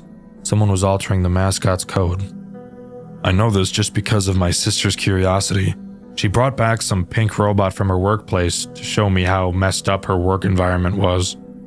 That thing was tossed in the end. It couldn't move regardless, but the same debugging process intro pattern she used was similar to the one I heard upstairs last night. I can only assume that the two systems are related, most likely by the same manufacturer. All I know is that those old models never liked being looked at after some wear and tear. We flashed a light on the pink thing and it sparked a little. It was a very strange find indeed. Well, I hope you can use this information to your advantage tonight. Let's hope we can see the sun once more. Night 5 introduces one final threat. I know, guys, I've been lying constantly throughout this video, but I prefer to call it keeping you on your toes. The final threat introduced is Subject Model 3A, being another annoying character. He will wander around your cameras and you just have to make sure you're not looking at him. If you look at him for too long, I'm assuming you can guess what happens to you. Major bun pounding, salad tossing, you get it. Don't look at him. Overall, he really doesn't add anything new to the mix, really just making it more annoying to keep track of Busted. But if you can complete it, we'll move on to the final minigame. In this final minigame, we play as a child, walking around the restaurant following what appears to be the ghost of a child. We follow them into the back room where the first kid was killed and speak to one of the animatronics. They apologize for what they did to us, probably in reference to killing us. They said their chip made them do it and explained that someone else is pulling the strings and making the robots kill people. It ends off by telling us we will never see it again and to leave. Then the minigame comes to a close. Andrew Vargas, it seems you have found your way. We cannot say we are surprised at your feat, especially considering your perseverance was quite equal to your past endeavors. You found your sources, exactly what you wanted. Though, did you ever think to look for more data you could use towards your search? The patients you have saved do not hold all of the information, but just enough for you to draw a plausible conclusion. Regardless of your intentions with the data you hold, your time here is over. You have what you came for, but do you feel empty with what you hold? That is a question that will be left in the air for you to grasp. For now, you may take your prized patients outside of this facility with you until you find your true desire and recollection. We thank you for playing our game. I can't believe it! You did it? I'm free from this place? Oh, I must tell you what I know. Well, okay, I was a producer for one of the most popular animatronic performer shows a few years back. I was vital, but I got to the point where I knew too much, and that is how I wound up here. This man was someone I used to work with. He created these things for his own entertainment business, but he eventually took it too far. He created a powerful computer to control all of his creations from a distance, with whatever behavior he wanted. He always left his plans on his work desk, but one day he felt like something was off. Some grew suspicious of his projects, myself included, but I never took it as far as this one group of people. They were dedicated to finding his grand computer. They went as far as setting up hidden cameras around the building to track anything they could, anything that could leave a trace back to its whereabouts. But they never found it, because the man attacked and killed one of them. I saw it on old discarded footage. That is all I know. I hope this helps you. It took you long enough? Let's make this conversation quick. I was one of the construction employees set to renovate the supply and storage facility for future use. It was gonna be under some childish name like Busters, I think. I was the only one that showed up to the job early, like always. I got to one of the storage trucks I left outside, and that's where my life took a turn. They had a rotting corpse and dismantled robots in that truck, man. A rotting corpse. You could never understand how disgusting that was to see face to face. Sucker fell right out of the truck too, like it was last in line. It was in some blue wreck of a mascot suit. It had a camera stuffed in its mouth. It was horrible. I think you get it now. I went to go get my bag and quit my job, but some gray thing grabbed me and pulled me deeper into that building. Next thing you know, I was dangling for my life. Awesome, right? Well, it pulled me past some satellite. It was covered in those dumb white masks you've seen. The same one the guy is wearing. It's all some weird gimmick. But I know what that gimmick is for. That satellite was being used to get that white rabbit robot back from the depths of the forest, right off of Brickview Boulevard. It had to have been made for that. I'm no fool. I knew about that white monster rumor, and I even went hunting for it one time with the boys. It has to be linked. That's all I got for you. We better not come into contact like this again. I have to owe you something for your determination, my friend. I'm honored. Oh, right, I do owe you something. I have something to tell you. Before this, I was an aspiring mechanical engineer. Machines have always enticed me, so I had been studying it for months prior to this incident. As you know, my sister had worked at that old supply and storage facility years ago. She was my main inspiration for this interest of mine. That night, when she came home with that pink robot, changed everything for me. We dug into the hardware of the robot ourselves. Our father had some spare tools in the garage, so we didn't have to rip into it to damage the thing even worse. We found a lot of weird oddities. One of the most obvious ones was its back. It had the tips of endoskeleton fingers buried in the suit piece, like it was torn apart by one of its own. Another one was its eye. We found a serial number printed in a fine black font face in the back of the eyelids, but it only routed to a 404 page on our home computer. Lastly, it had a code written on the inside of each of the suit parts. It read Model Pound 3C. I don't know the significance of the C. Maybe it was part of a trio, unless there are models with parts 3D or more. We extracted the chip from the robot, though. It was in a very rough condition, but it was somewhat intact. It even had a USB slot in it, which was extremely new at the time. We plugged the cord into our home computer, but it pulled up a ton of strange prompts. We clicked through all of them and found a folder with many text files inside of it. A lot of it was just a garbled mess, but some had what seemed to be addresses. They were impossible for us to decipher fully. Was this animatronic generation holding locations? That's the strange part. What's even more strange is that it had a file named task.txt amongst all the other distorted file names. We opened it, but for some reason the USB had ejected itself. We tried plugging it back into the computer, but it wouldn't pick it up again. All I was able to see before it disconnected was something along the lines of, "He must see what I have done, and maybe he will realize he should have stayed by my side. I know what I'm doing." That's all that I know, friend. See you on the other side. Project Readjusted's story doesn't throw the answers at you. It gives you pieces, conversations, job descriptions, weird one-liners, and you're meant to piece together what was really happening behind the walls of Buster's Diner World. But once you line everything up, the picture is pretty clear. Two employees start a project they don't fully understand. It gets out of control, and one of them ends up paying the price for it. It all starts after Buster shuts down. The public thinks the place is done, the animatronics are boxed up, and everyone has moved on. But Diner World Entertainment hasn't. They're still in the building, still tinkering, and still trying to push something forward. Something they only ever call the project.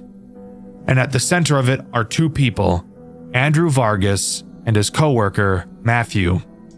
The two are exploring the closed building long after hours, checking the animatronics, looking through old hardware, and trying to locate something hidden deep inside the cast. Something the company wants extremely badly. A special chip connected to a hostile presence in the animatronics.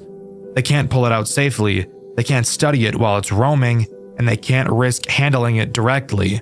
So their entire plan is built around one thing: lure the entity into range, pull the chip, replace it, and get out. But they can't do it themselves. They need someone to sit in the office every night, act like a regular night guard, and unintentionally draw the animatronics towards them so Andrew and Matthew can track the patterns. That's where Hayden comes in. On paper, Hayden is just watching the cameras for 6 short nights. In reality, he's bait. Everything he sees, Buster, Glancer, Redeemer, all of it is part of a larger plan to drag this thing out. And for the most part, the plan works.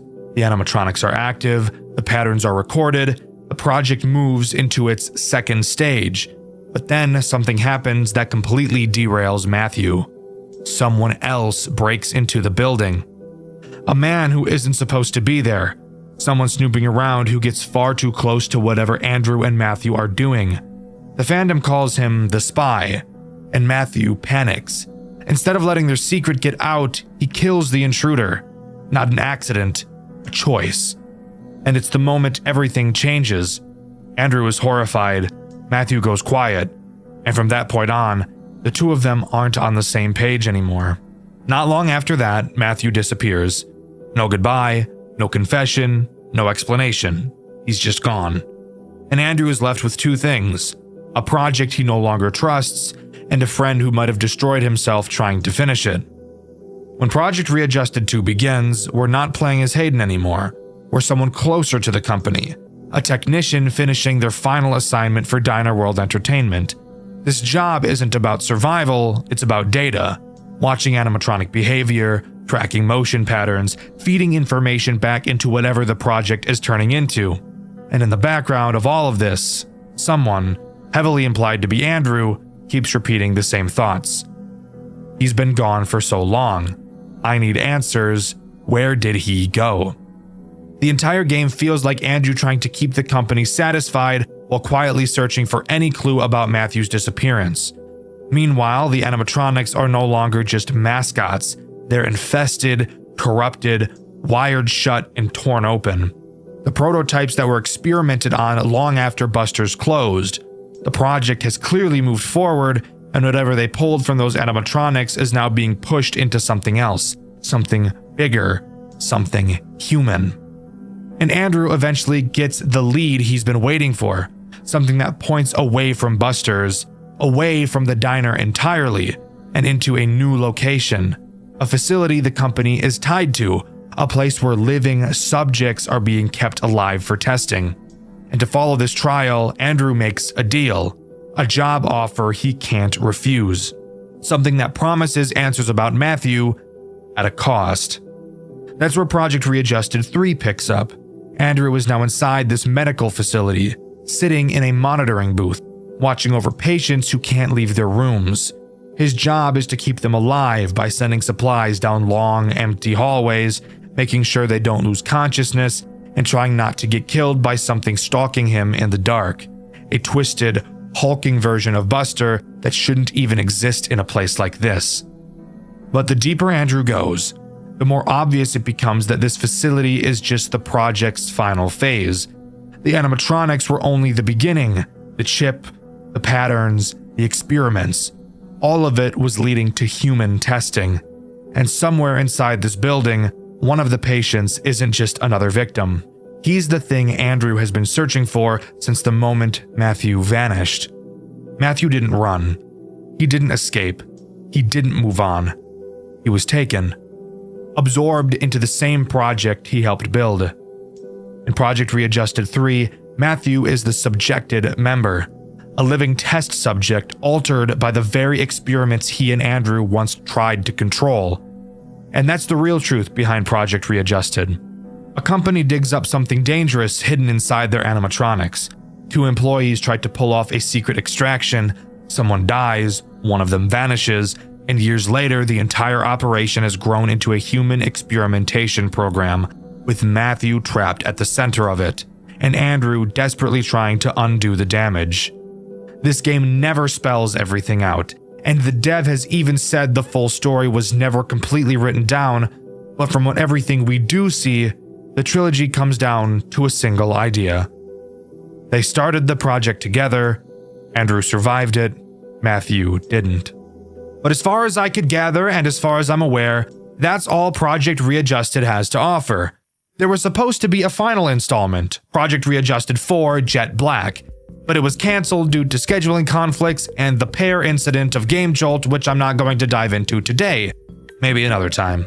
Overall, I think each game in this series progressively got better and better. I think the story I was able to piece together is really interesting and very good, but I really wish it was more concrete so I didn't have to speculate as much as I did.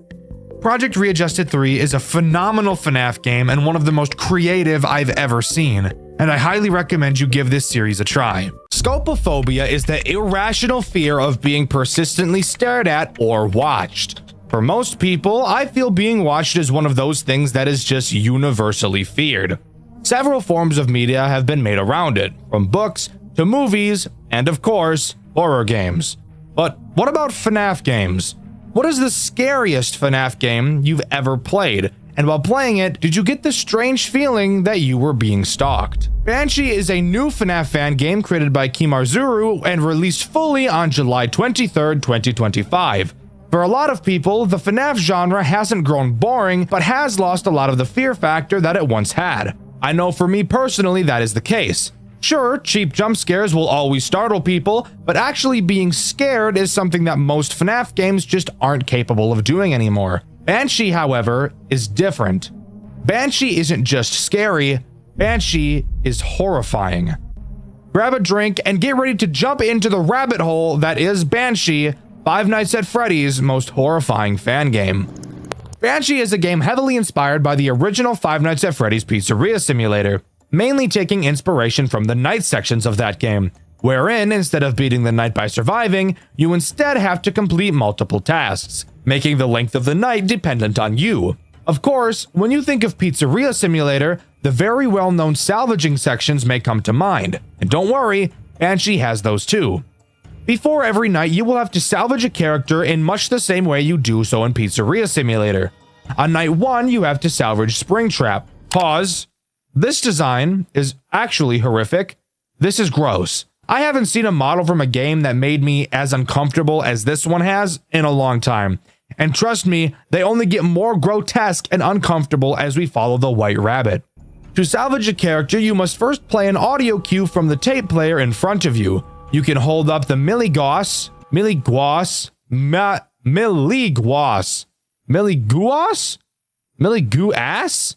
I don't know, to measure the animatronic's aggravation. As you play the audio, the meter will slowly rise, and having it stay on the highest setting for too long will result in a death. Additionally, your tape player may start to malfunction while the sound is playing. If you hear this, you must stop playing the tape for a few moments before turning it back on. The animatronics do not like when the tape player is broken. Once you have the animatronics aggression maxed, input some info into the computer, and it's on to the real night section. And let me tell you, if you thought the night gameplay from FNAF 6 was stressful, you're not ready for what's in store for you in Banshee. Night 1 introduces 2 characters. You may be wondering how that's possible since we've only scrapped one. And that's because one of the 2 characters was in your restaurant from the beginning, that threat being Yellow Bear. Ooh. Wait, am I not safe? Why do I get the feeling that I'm not safe? What the fuck was that? But before we can talk about the threats this night has to offer, we first need to talk about the tasks at hand and our environment. In our office, we obviously have a computer, as well as the doors to our left and right, and a window in front of us. Pressing Control will open up our computer, and this is where the first stressful mechanic comes into play. Unlike most FNAF games, where you have your mouse as the main source of user input with the occasional control key, Banshee makes use of your entire keyboard. No, I'm not joking. Your computer has 2 screens, your command screen and your camera screen. You may notice you're unable to press any buttons on the camera screen that would allow you to see around the building. So, how do you see additional cameras? This is where your command screen comes into play. By typing the command CC and pressing enter, you will get access to your camera controls, which is obviously what the CC stands for, dumbass. You can then use your arrow keys to transfer up and down between cameras. No, you cannot use your arrow keys if your camera controls are not up, which means if you're working on something else like a task and need to check a different camera, you will need to type in the camera control command and then start sifting through the cameras. This is obviously stressful as fuck for a number of reasons. On later nights when things begin becoming more hectic, if you're not a fast typer or you can't remember where the keys on your keyboard are without looking, then this will pose a very obvious problem. I mentioned your tasks. What are those exactly? Well, you have 4 tasks you have to complete. Kind of. You don't actually have to complete any tasks to beat Banshee, as there still is a 12 to 6 a.m. timer. So, what's the purpose of the tasks? And to be truthful, the answer is that I don't really know. At the end of each night, it tallies how many tasks you've completed, and that seems to have something to do with how much money you get. So I'm assuming that the only downside is not having money for your tycoon, which is needed for the true ending. But there may be another reason I'm unsure of, and the wiki is no help. Anyways, back to the tasks. Task number 1 requires you to look at 2 items that are going to be shipped. You will have to check if both sides are identical. If they are, type Y and press enter. And if they don't match, press N and then enter. Do this 8 times and the task is complete. But if you ever mess up, you will have to start back from 0. This task is not challenging, but when paired with the other threats this game has to offer, it will quickly become stressful to even be able to manage this. Task 2 requires you to read an excerpt of Who the Fuck Knows What, and either archive it or shred it. To keep it simple, if it's good press, archive it. If it's bad press, shred that bitch. Task 3 involves sitting on your fat lazy ass and waiting for a code to decipher, and then inputting the numbers and pressing enter. Task 4 is much the same, but instead of numbers, it's arrow inputs. And that's all the tasks, which means we can start talking about the threats that this night has to offer. The first of which being the one I mentioned earlier, Yellow Bear. While you never really actually see him, he does still attack you. Throughout the night, you will be able to see posters, drawings, and books around your office that start to change to say, "It's me." If too many of these anomalies occur, Yellow Bear will appear and kill you. In order to make these anomalies go away, you will need to look forward, not have your computer on, and close your eyes for who the fuck knows how long. When you open them back up, they should be gone. If they're not, close your eyes for longer next time, dumbass. Hands down, the easiest threat in this entire game. The other threat is obviously Springtrap, or as this game calls him, just Afton. Afton will walk around the cameras and make his way to your left door. When he's there, he will make no sound cues. Or at least, if he does make a sound cue, I was just never able to hear it. When he is there, all you have to do is turn at him and stare until he moonwalks back into the darkness. Again, some of the creepiest shit I've ever seen. So where is he? What the fuck was that? Oh my god, that's actually so fucked. Dude, that's actually so fucked up. That's actually so fucked, dude. Oh my fuck. Oh my fuck. And that's it. Either by completing all the tasks or surviving until 6 a.m., the night will be finished and we're safe to move on to night 2. Now, before we do that, this is where I should probably talk about the tycoon section of this game, but that whole pile of bullshit will be saved until later, because in my full playthrough, which you can see on my second channel, Dxtr Black, I butchered the tycoon sections so fucking horribly, you have no idea how badly I fucked them up. So I'll just save that for later. For now, we move on to Salvage 2. Salvage 2 is called Molten, who I originally thought was Ennard. And maybe it is, and this is just another case of the game giving it a different name. I'm not sure. Regardless, he is obviously the threat introduced on this night. So, how does he work? He actually has 2 different mechanics and methods of attack. The first is very similar to Afton, except he attacks from the right door instead of the left. Same thing for him, just look at him and he'll go away. However, once he goes away, he has a chance to initiate his second attack, which by the way can also happen at any time, not just when he leaves your office. Your lights will begin to flicker and an audible sound cue will be heard. This tells you that you need to very quickly find Molten on the cameras. God, is there a FNAF game in existence that doesn't have this fuck-ass mechanic? Whatever. Obviously, you'll probably be doing a task when this happens, so you'll have to type the camera control command and then start using the arrow keys to find him. When you do, you will need to type play and press enter, which will begin playing an audio lure on whatever camera you're looking at. This audio lure will make Molten piss off, which makes everyone happy. Overall, not too difficult. However, from what the community has said, Molten by far caused more deaths than any other character, and I can somewhat agree on that. Night 3 has a scrap Lefty, who in this game is a girl. Maybe Lefty was a girl in the original too? I'm not sure, not important. Lefty can prove to be a very frustrating character, but once you understand how she works, it really shouldn't be an issue. Lefty will very slowly move through the cameras to get to your office. However, if she gets to your office, she'll kill you no matter what. So you have to find a way to keep her from reaching you. Once she progresses to a camera, she will never move back. However, you can use the audio lure on whatever camera she's in to slow her down. This won't stop her from moving, but it will slow her progress dramatically. So much so that even on the hardest non-custom night she appears in, she only ever moved once for me. This obviously does bring up a conflict with Molten, but with how slowly Lefty moves, getting back to her camera in time to put the lore back on really shouldn't be much of an issue. Night 4 introduces the final new character, Baby. Baby is easily the most infuriating character throughout this entire game, and it's not even close. Baby will move through the cameras. Who the fuck cares? Once she's in your office, she will appear in the window in front of you. After a few seconds, she will either walk left or right. Depending on which direction she walks, you will have to close the door on the corresponding side. Something I didn't even know you could do up until this night. After you close the door, a small sound key will play letting you know she's left, and then you can reopen the door. This doesn't sound too hard, I hear you saying. Well, I haven't told you about the bullshit butt-fuck wombo combo butt bang strategy that she has. Basically, the bullshit butt-fuck wombo combo butt bang strategy involves Baby doing a fucking fusion dance with Molten. And when they do, they decide it'd be really fucking funny to attack you at the same time, which, if you couldn't have guessed already, is literally an immediate loss, as both means of fending them off take up a decent amount of time. The amount of time it would take is enough to have the other butt fuck you in the ass, hence the name, bullshit butt fuck wombo combo butt bang strategy. There's Baby up there. Oh. Yeah.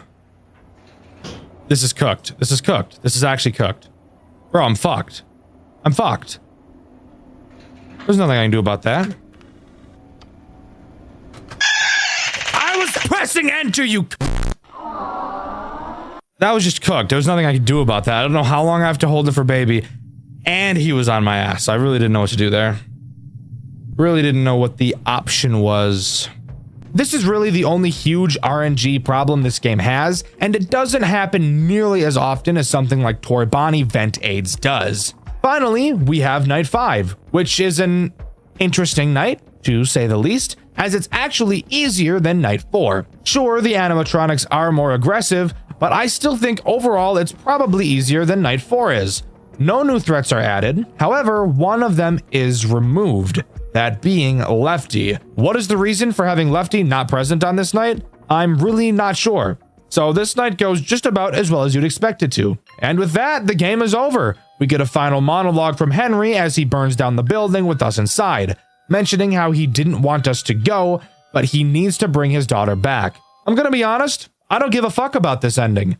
You wanna know why? Because it's not canon in any way. Yeah, this is the bad ending, by the way. The true ending has a lot to do with the tycoon sections of the game. And god damn it, that means it's time for me to go over this bullshit. First, let's go over how I fucked up this tycoon section as hard as I did. When you first load up the game and open the tycoon section, this is what the tycoon looks like. Fantastic. Looks like we're going to build off of this. Pretty interesting and different from the original. Wanna know the fucking hilarious part? The game expects you to press this button and erase your tycoon save data so that the tutorial for the tycoon section will begin playing. Does it tell you to do this? No. So why the fuck would I even think to do it? Sure, I pressed the button and saw the message to erase the save in my playthrough, but this is literally the first time I'm seeing the tycoon. Why, in God's green fuck, would I think to reset the data of the tycoon when I've never seen it look any different? I'm expecting to get comments calling me stupid for not figuring this out, but fuck you. You wouldn't buy a game, start the game up, and then think, actually, before I start playing this brand new game I've never played before and is brand fucking new, I should reset the save data for it first. You would never think of that. I'm sorry, this is just the most retarded thing I've ever seen. There is literally no indication whatsoever that I should reset the save. If there was indication, then there wouldn't be an issue, but there isn't. I'm just shown the tycoon and that's it. But hey, let's just relax for a moment and pretend like this part of the game actually makes sense. What exactly do you do? Well, you obviously go through the tutorial and learn how to play the tycoon, and then can get to building. And then from there, it's just Pizzeria Simulator. Buy things from the catalog and add them to your pizzeria to get points and level up. Fantastic! Completing the tasks during the nights will give you the money you need to buy more in the tycoon sections as well. Fantastic! Now, after completing night 1 is where the game starts to get a bit interesting. On the main menu after completing night 1, you will see this big red box. Clicking on it will reveal a statue of a banshee. Turning it to its side will reveal a note describing that you need to look northwest to find a key. Wait one night and look again to find a door, presumably that the key would be used in. Going to your tycoon and scrolling all the way northwest, you'll be able to see a small red dot. Clicking on it will reveal a golden rose, which is presumably the key that was referenced in the note. Now, pause. I'm going to complain here again about how I fucked this up so badly. I had no idea that the map could be scrolled. Why? Because I was never taught in the tutorial, and I never saw the tutorial for reasons explained earlier. However, what I did do was click around the top northwest corner of the screen looking for this key. Clicking the big sign reveals a very dark red screen with some random text that'll become important later. So, this leads me to believe that this was the thing northwest that I was supposed to see. I thought I was doing the right thing. This series of coincidences is actually insane. Sure, there's no literal key here, but that led me to assume that the key was a metaphor for something else. Now tell me, would it be unreasonable for me to suspect some kind of retarded metaphor from a FNAF game? I don't think so, but whatever. After beating night 2, if you go back to the tycoon and press the red dot again, you'll see a golden pillar. Altar? I don't fucking know what this thing is. You can place the rose you got from the previous night there, which reveals a drawing of the marionette, the same drawing that you can see in your office above your computer. During night 3, if you click the marionette poster, you'll see what I believe to be a chair and a clock. I think. I have no idea what I'm looking at. You can push the chair underneath the clock and the pendulum of the clock will fall. You can then collect the pendulum. You will then get kicked out of the night back to the title screen. Clicking on the red box again will show the statue once more. You can then take the pendulum and place it into the stomach of the statue. Seriously, don't read into this too much. This is some fucked up Aoni type puzzle. Don't read into it, just accept it. After completing night 3, if you click the red box again, you'll get a cutscene. In it, you'll see clouds parting in the sky and a code appears behind them, along with the text, "The Safe." Then you can go into your tycoon, and instead of typing tycoon into the directory, you can type clown, which will start up a remake of the clown minigame from Pizzeria Simulator. You can also play the ball pit minigame and Midnight Motorist. As I'm sure you could have guessed, the Midnight Motorist minigame actually serves some sort of importance. This minigame plays a lot differently than the original. It's a text-based adventure rather than a side-scroller. In it, you can walk around a forest and look at trees. Something you all have never done before. Searching some of the trees, you can find a pendant. Walking to a lake, you can find an old man fishing. This person is who I assume to be Old Man Consequences. If you talk to him, he'll tell you the story of a girl who found a rabbit. The rabbit eventually dies and her father gets her to bury it. Later, she digs up the corpse only to find that the rabbit's fur had turned yellow. Oh my god, guys! Like Spring Bonnie, do you get it? Can you fucking believe it? Oh my god, I'm gonna bounce up and down, dropping my cheeks and testicles all over my desk! Oh yeah, you can also give the old man the pendant you found and he'll say that it belonged to her. Looking in some more trees, you can find blood-stained glasses. If you bring them to a man by a house, he'll tell you that they were your brothers. After beating night 4, you should be able to buy the safe item from the tycoon. We'll get to that later. Clicking on it will prompt you to type in a code.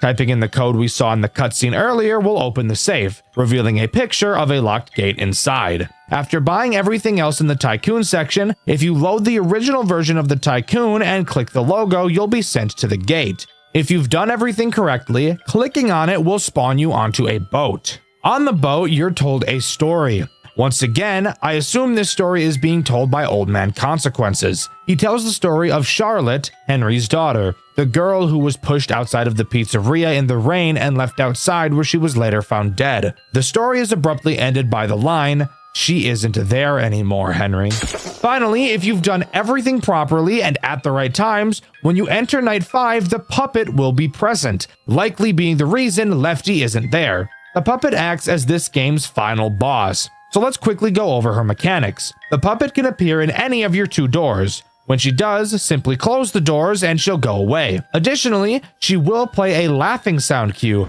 When she does, you must find her on the cameras and stare at her until she leaves. And as far as I'm aware, that's all that she does throughout this night. That may not seem like a huge issue, but of course, when paired with everything else and the bullshit buttfuck wombo combo butt bang strategy at the same time, this can be a very stressful night. But if you manage to beat it, you'll get one last cutscene. Michael Afton, alone in the suffocating darkness. He turns his lighter on, only to see the yellow bear, his own brother, staring back at him. Unable to look away, eventually even his brother leaves, leaving Michael truly alone. Knowing there's nothing left that he can do, Michael sets the building ablaze, killing himself, while also allowing the souls, his brother, and Charlotte to rest. And with that, Banshee comes to a close. But hold up! Want to hear something awesome? If you remember, I said you have to get the safe in order to get the true ending. Well, I was chatting with the owner of the FNAF fan game wiki, City, and he told me that it is literally impossible to get the safe on your first playthrough, as it isn't possible to get enough experience to get to level 5. Since your Tycoon save and your game save are separate from each other, you can restart the main game and still save your Tycoon as it was, making it possible to reach level 5 and buy the safe on the second playthrough. I personally think this is one of the stupidest things I've ever seen. Forcing someone to play through the entirety of the game twice to get an ending is insane. Yes, I'm aware New Game Plus is a thing, and yes, I hate New Game Plus as well. But aside from that, this game is truly fantastic. From the visuals, to the gameplay, to the atmosphere, and of course, the amazing retelling of the FNAF 6 story, I think it is easily one of the best FNAF games of recent times, if not ever. Easy S-tier game, and I would highly recommend it. This game does such a perfect job of bringing the fear to this series that I feel it really needs. The story of Five Nights at Freddy's is grim, and the game should amplify that, not take away from it. Well guys, another day, another new FNAF fan game coming out of the woodworks, and that FNAF fan game being spammed in my comments until I cover it. Usually when this happens, of course, I'm inclined to look at the project that people are talking about, and a lot of the time I add that game to my list of games to play over on Dxtr Black. Well, today is no different. One of the newest FNAF fan games to come out this year is none other than Fred and Pals. The game we'll be covering in today's video. Plenty of people have asked to hear about this one, and for a pretty damn good reason. There's a lot to talk about. So strap in as I talk about the highs and the lows of Fred and Pals. Wasting no time at all in detaching my balls and gently tossing them into night 1, we already have a bit to talk about.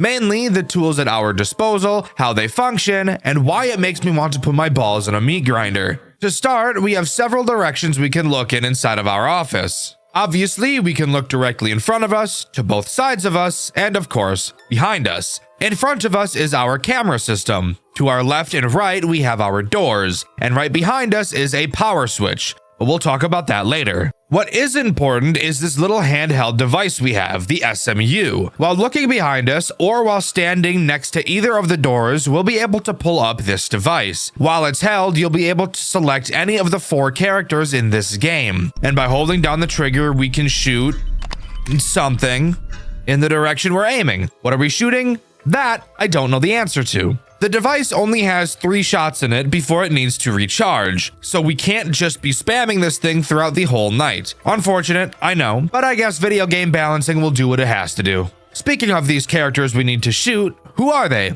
Well, actually, before we talk about that, you're getting ahead of yourself. We need to talk about the cameras first. Oh boy, the cameras. This is a lot more than you think it's going to be. Fred and Pals decided that the camera system is where they needed to deviate from the normal FNAF game, and while I do appreciate the creativity, I don't appreciate it by itself. I want to preface, it's not bad, it's just a lot. To start, there is a metric shitload of cameras. Of course, my favorite thing when it comes to cameras, you can't move your mouse to select which one you want to use. You have to use A and D to scroll through each of the cameras. So 1, 2, 3, 1, 2, 3. 1, 2, 3, 4. 1, 2, 3, 4. 1, 2, 3. 1, 2, 3. However, unlike most other FNAF games that use this mechanic, it's not the slowest thing on planet Earth. No, quite the opposite, actually. You can scroll through cameras so quickly that sometimes you'll surf through 2 on accident. It is incredibly easy to do this and will 100% lead to you getting lost as to which camera you're currently looking at, and figuring out how far away you are from the camera you actually want to look at. Speaking of looking at the cameras, let's talk about how fucking sick these ones look. They use night vision, which is why they're so green, but it also puts this crazy filter over them, which I think looks incredible. But hush up, I'm not done talking about how the camera controls. I know I'm all over the place with my explanations right now, but I don't care. You may be thinking while looking at these cameras, hey Dexter, these camera shots are kind of small. Why aren't the cameras scrolling back and forth? Fantastic question. The answer to that is you have to scroll them yourself. I'm getting flashbacks to late shift at Nintendo World. Please don't do this to me again. You have to click and drag with your mouse to scroll the cameras. But the best part? The cameras scroll in the opposite direction that you drag it in. So that's a bit disorienting to get used to, but get used to it, you must. The last thing to talk about before we move on to the threats, moving back to the doors, on top of being able to murk animatronics with our SMU, we can also close the doors like normal people. However, the doors are controlled with a crank of all things for some odd reason. No idea why, that seems pretty weird. But that means that the door can only be closed as long as you're holding it. But we'll get more into doors and how useful they are a bit later. For now, let's talk about the one threat this night introduces, Fluppy. Yes, by the way, I'm serious. That is actually this character's name. It's really just Bonnie, but the devs thought that the name changes in this game is what they needed to crack down on. Don't get me wrong, I love all the silly names in this game, but I do need to point out how silly they are. Fluppy's goal is to make it to your left door, just like Bonnie from FNAF 1. He will slowly creep through all of the cameras until he gets there, and this is where I want to mention how fucking nasty these characters look, especially the poses that they're put in on these cameras. Seriously, look at Fluppy, bro! Tell me it doesn't look like he's a child predator. He does! Child predator ass rabbit. Look at that. Fucking look at that look in his eyes, dude. What do you think he doing on a regular basis besides grooming minors on Discord? Anyways, moving past that, once Fluppy gets to the storage closet and has a successful movement opportunity, he will enter the doorway to your office. However, you will not be able to see him in your doorway since it's too dark. This gives you a reason to be keeping track of him on the camera, because if you don't, you're going to get fucked up because he doesn't make a sound cue when he's at your door. When he is at your door, you need to pull out your gun, select Fluppy, and well, just watch what happens next. Boom, bitch!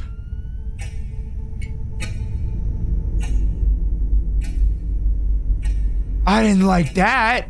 Yeah, honestly, one of the creepiest animations I've ever seen. The moment I saw this, I knew this was going to be getting a Dexter White video, and here we are now. Once you shoot him, he will go back to the stage and the cycle will continue. Survive until 6 AM, and we'll move on to night 2.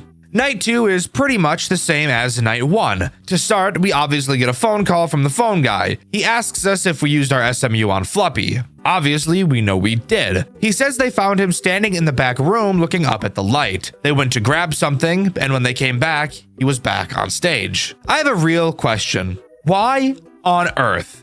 Why the fuck ever would you work at a place like this? You're telling me that the robots are moving, you don't know why they're moving, you're positive they shouldn't be moving, and yet here you are, still working while they're doing so. I feel like any sane person would get the fuck out of there immediately, but I digress. Night 2 introduces one new threat, that being Chica, or as this game calls her, Henrietta. Henrietta, as I'm sure you could have assumed, works in the exact same way as Fluppy does, except she attacks your right door instead of your left. Same rules apply to her. When she enters the doorway, which just like Fluppy, you won't be able to see, all you have to do is select her on the SMU and blast her ass and she'll go back on stage. This night did bring up a concern that I had, however, and that comes with the way the cameras operate. I mentioned how you can't just select any camera that you want, and you have to surf through each of them one by one. Mechanics like that always make me nervous in FNAF games since it takes away a large element of your control. And in a genre like FNAF where control isn't really something you have, I'm sure you could understand how this would get pretty scary. So this brings up the beginning of a flourishing strategy. To avoid switching cameras as much as possible, I needed to figure out which cameras were the last cameras that both Fluppy and Henrietta appeared on. That way I could just camp those cameras and not have to worry about constantly following them around. So I learned that Fluppy's last camera is the storage room and Henrietta's last camera is the delivery camera. And with those two important pieces of information in my noggin, we're safe to move on to night 3. With night 3 coming along, a new character is added. But this character leads to a new strategy needing to be thought up. But before we talk about this new character, I want to talk about the phone call we get on this night, as it gives some pretty interesting information. To start, Phone Guy mentions that Henrietta was found in the kitchen banging pots and pans, but when he entered to investigate, she froze, which I think is really fucking creepy. It's like some Toy Story shit. She only moves when you're not looking. He explains that she's supposed to do that during the day to make the kids think she's cooking, but during the night, it should be impossible. The second thing he brings up is their head technician who should be coming to fix this problem. His name is Will. Now, could it be a coincidence that the name of this technician is a shortened version of FNAF's main antagonist? Well, yes, it very well could be. Do I think it is? No, not really. We don't get much information about him on this night, however. Anyways, moving on to the threat this night introduces. Voss. This game's Foxy. Except you want to hear something really funny? He doesn't work how Foxy works at all, and he actually makes me piss fire. Voss is present in the sheriff camera. If you pull up your camera, you'll notice several areas are red and have an electricity symbol present next to them. Throughout the night, Voss will progress through multiple stages on his starting camera. When he leaves this camera, you will hear him whistle. When he whistles, that signals to you that he has gone to one of the cameras with a fuse box. You will have to quickly find which camera he went to and hold space to send him back. So, technically another find them on the camera mechanic, which I'm not too thrilled about. However, at least there's only 4 cameras he can be on. And if you're anything like me, you remembered the tap pattern to get to each one so you can quickly navigate all of them. Oh yeah, and I totally forgot to mention that one of the fuse boxes is directly behind you.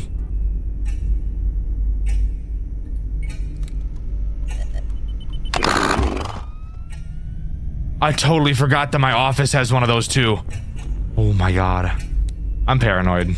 Yeah, that caught me off guard pretty well and kind of scared the shit out of me, but hey, I think that's actually really cool that during a find them on the camera moment, the character can also choose to show up in your office. Do I like that it's a find them on the camera mechanic? No, but at least it's slightly different than the usual. But knowing that he makes a sound cue, the strategy from last night hasn't changed all that much, and we can move on to night 4. Night 4 brings a threat I'm honestly not sure how to beat, if I'm being completely honest. Quick recap of the phone call. Voss is misbehaving like Fluppy and Henrietta have been, and Fred did something odd. He stopped performing during the day and leaned forward, a bunch of oil spilling out of his chest. Phone Guy used the SMU to restart him, but instead of continuing to play, his head just snapped towards him. Personally, I would shit myself. Apparently using the SMU in front of customers is against the rules, and now Phone Guy has a meeting with the executives tomorrow, so we'll see how that goes. I personally think that's a little silly.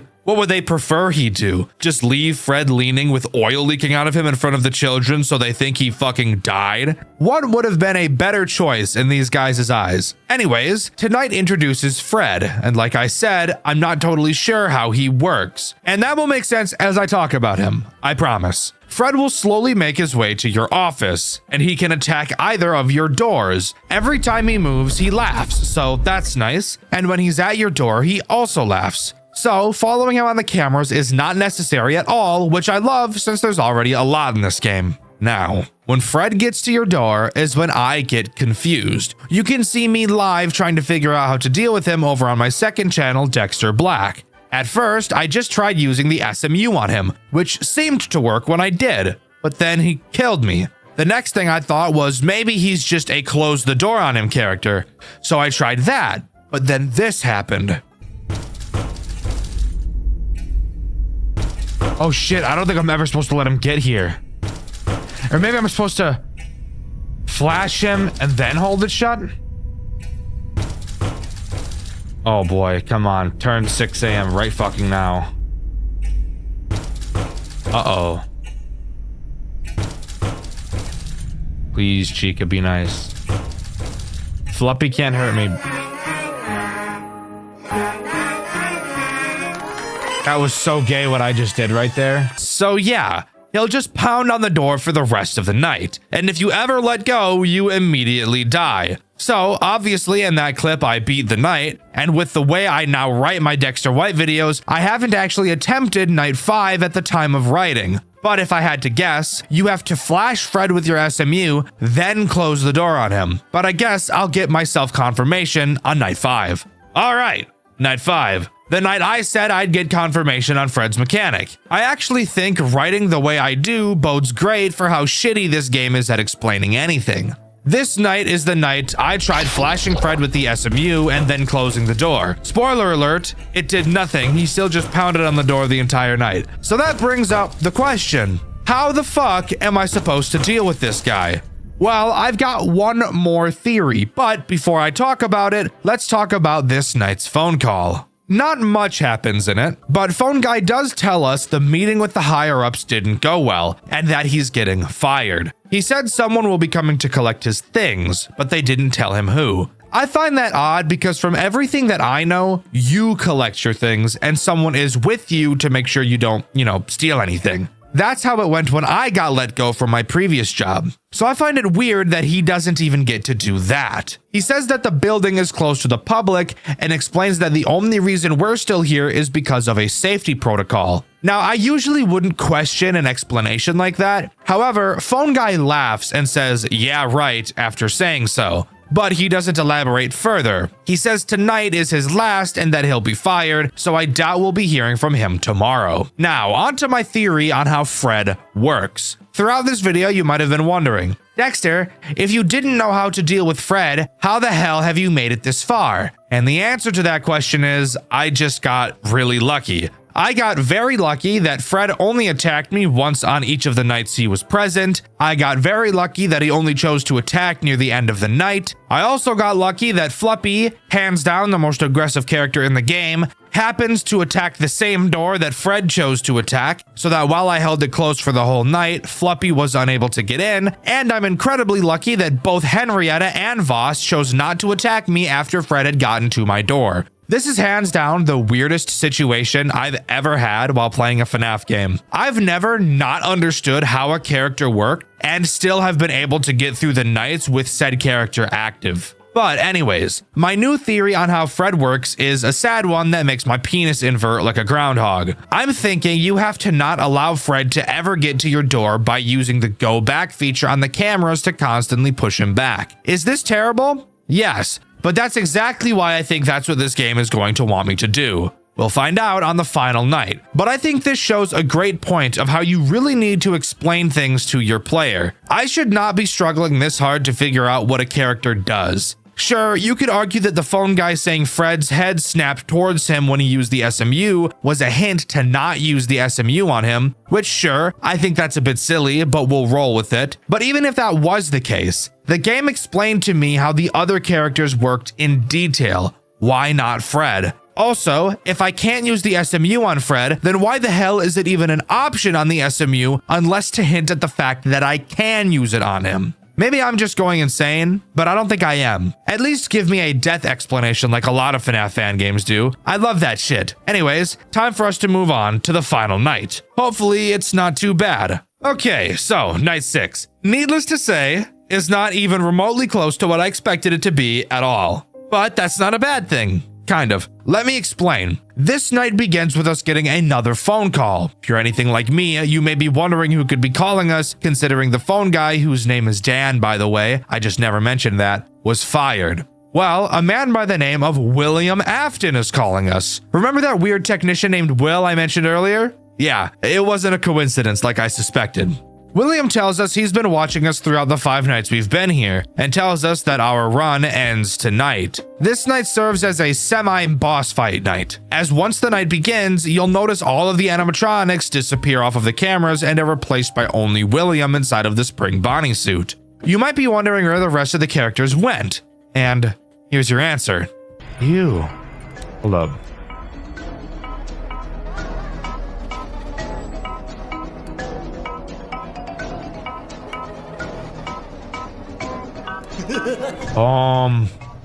The ghosts are fucking around me. Hello? How did you guys get here? What do you have in your hand? Is that a knife? Bitch, don't come near me with that thing. So yeah, that's pretty terrifying. Anyways, how do you deal with Afton? Well, here's actually the really funny part about that. You don't. Because you can't. All of the characters are blocking your doors, preventing you from moving over to them. So when William gets to your office, you'll be dead no matter what. However, you getting knocked out by William in the office is intended, as after you come to, you'll find yourself in the back room of the building, stuffed inside of a springlock suit, with William standing in front of you. He has a classic villain monologue, and I'll just let him do the talking. Good morning. So, finally awake? Head still ringing?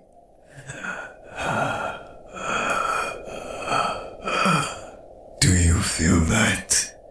The weight, the locks tightening?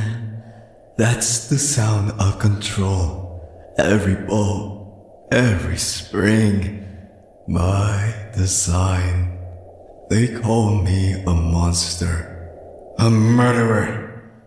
But I built life. I give them purpose. The world out there forgets. But inside these walls, they remember. You'll join the show now. You'll keep them company. That's what you wanted, isn't it? To be part of something bigger. The difference between us, I learned how to survive it. And I will always come back. Thinking that we're going to be left for dead, we notice a phone on the desk in front of us. This night has us make our way over to this phone to call for help. However, we're obviously in a springlock suit, so that really isn't going to be a walk in the park exactly. We have 3 things that we can do during this section. We could walk forward slowly and lift either of our arms up. On the bottom of the screen, you'll see 3 rectangles on both sides. These are how many spring locks are in each of our arms. If all 3 go off in either, we lose. Also, if we walk for too long, our danger meter will turn red and the head of the suit will snap shut. Whenever you're holding up your arm, that arm's spring locks can't be activated. However, you can't lift up both arms at the same time. So you really have to balance which one you hold up while walking. Generally, this is the strategy. Hold up one arm and walk forward 3 steps. Switch arms and take another 3 steps. Repeat this process until the danger meter on the bottom of the screen turns yellow. Once it does, switch from taking 2 steps to only taking 2, since when the danger level is yellow, you can't really take any more than that. After completing all of that, we make it to the phone and call authorities. 911, what's your emergency? Fred and pals. Old site. Parts and service. The suit, I'm trapped. It's crushing me. Sir, stay calm. What is your name? Doesn't matter. Listen. There are bodies here. Kids. Inside the suits. Say again? He did it. The technician Will. William Afton. Is he present? Yes. Somewhere nearby. Locked me in. I tried to stop him. The rescue units are dispatched. Stay online with me and keep talking. The children. They won't let me go. Sir, what is that noise? Hello? Hello? Authorities have apprehended William Afton, former technician for Fred and Pal's Pizza Entertainment. Following an anonymous emergency call, authorities conducted a thorough investigation inside the abandoned pizzeria. They recovered the remains of the missing children, trapped within the animatronic suits, and also discovered the security guard's fate sealed within another suit. Evidence confirmed William's role in the horrifying events. With the truth finally revealed, the pizzeria was closed permanently and the community could begin to heal. Though the security guard did not survive, their courage brought justice. William Afton and his grim legacy will remain forever trapped within the darkness of Fred and Pals. And now, at last, the soul of the children find peace and can move on, freed from their torment, leaving behind a sense of calm and healing. And there you have it. With that, we get the good ending and Fred and Pals comes to a close. Overall, I think Fred and Pals was very fun, albeit a short fan game, which there's obviously nothing wrong with. This game has such a recognizable art style, and I especially love the way the cameras look. This game was wonderful at building atmosphere, the gameplay loop is interesting enough with the length of the game, and the ending does something completely different, which is always super awesome to see. Also, if you were curious, since the final night isn't a typical night, I never actually got the chance to go against Fred again to see how he worked. And at the time of writing this, I still don't know exactly how to deal with him. But I honestly think it's a lot funnier if I don't tell you, since I never learned how it worked and I was still able to beat the game. My guess is that you have to push him back in the cameras, but unless someone in the comments explains it, I'll never know, and I think that's funny. I've been covering FNAF games for quite a while, and every time I find a super unique game, I think to myself, there's no way any other FNAF game is going to be able to top that in creativity. But then, like clockwork, I find another one, and the game we'll be talking about today is no different. The game we'll be looking at today is called FNAF Showtime, a game made with Godot and is completely 3D, with hands down the most unique mechanic I've ever seen in a FNAF game before, and I can guarantee you've never seen anything like it either. So strap in as we dive into the exceptionally difficult world of FNAF Showtime. Jumping right into night one, there's plenty to talk about. To start, we don't actually just get booted directly into the office. Instead, we start at the entrance and can actually freely roam around the building to get a feel for our surroundings, which I always think is really nice. The layout of the building is incredibly different from any other FNAF game I've ever played, with the office being directly in the center of the building. This game consists of 9 cameras, and I mention that number for a very specific reason I'll mention later. Walking around the building, we stumble into the main dining room and can get a glance at single-handedly the most uncomfortable animatronics I legitimately think I've ever seen. These things are rancid and disgusting. They got the British treatment with their teeth, too. That's nasty. What the fuck? Oh my. Look at that pot belly, bro. Dude, that cheek is nasty. That cheek is actually so gross. I don't like it at all. I don't think any kid would want to come to a restaurant with the characters looking like this. Anyways, moving to our office, we can talk about the tools we have at our disposal. And strap in because this might just be the most creative and horrifying FNAF game we've ever covered. In Showtime, you're stuck in the cameras once you start the night. You can never drop them, which means you can never close your doors. Not that that's an issue anyways, as both of the entrances to your office don't even have doors. This is where those 9 cameras I mentioned become super important. Your cameras are controlled by your keyboard, not your mouse, using the keys Q, W, E, A, S, D, Z, X, and C. If you take a look at the cameras, you'll be able to see which letter correlates to each camera. This is a system that took me very, very long to get used to, but it's actually super cool. Now, when it comes to looking around the cameras, Showtime isn't like most FNAF games. The cameras don't pan back and forth by themselves. Instead, you're in charge of manually controlling the cameras using your mouse, and you have full control of the cameras, being able to point them in literally any direction you want, which I think is really cool. You'll even notice that there's a camera in your office and you can actually see yourself at your desk.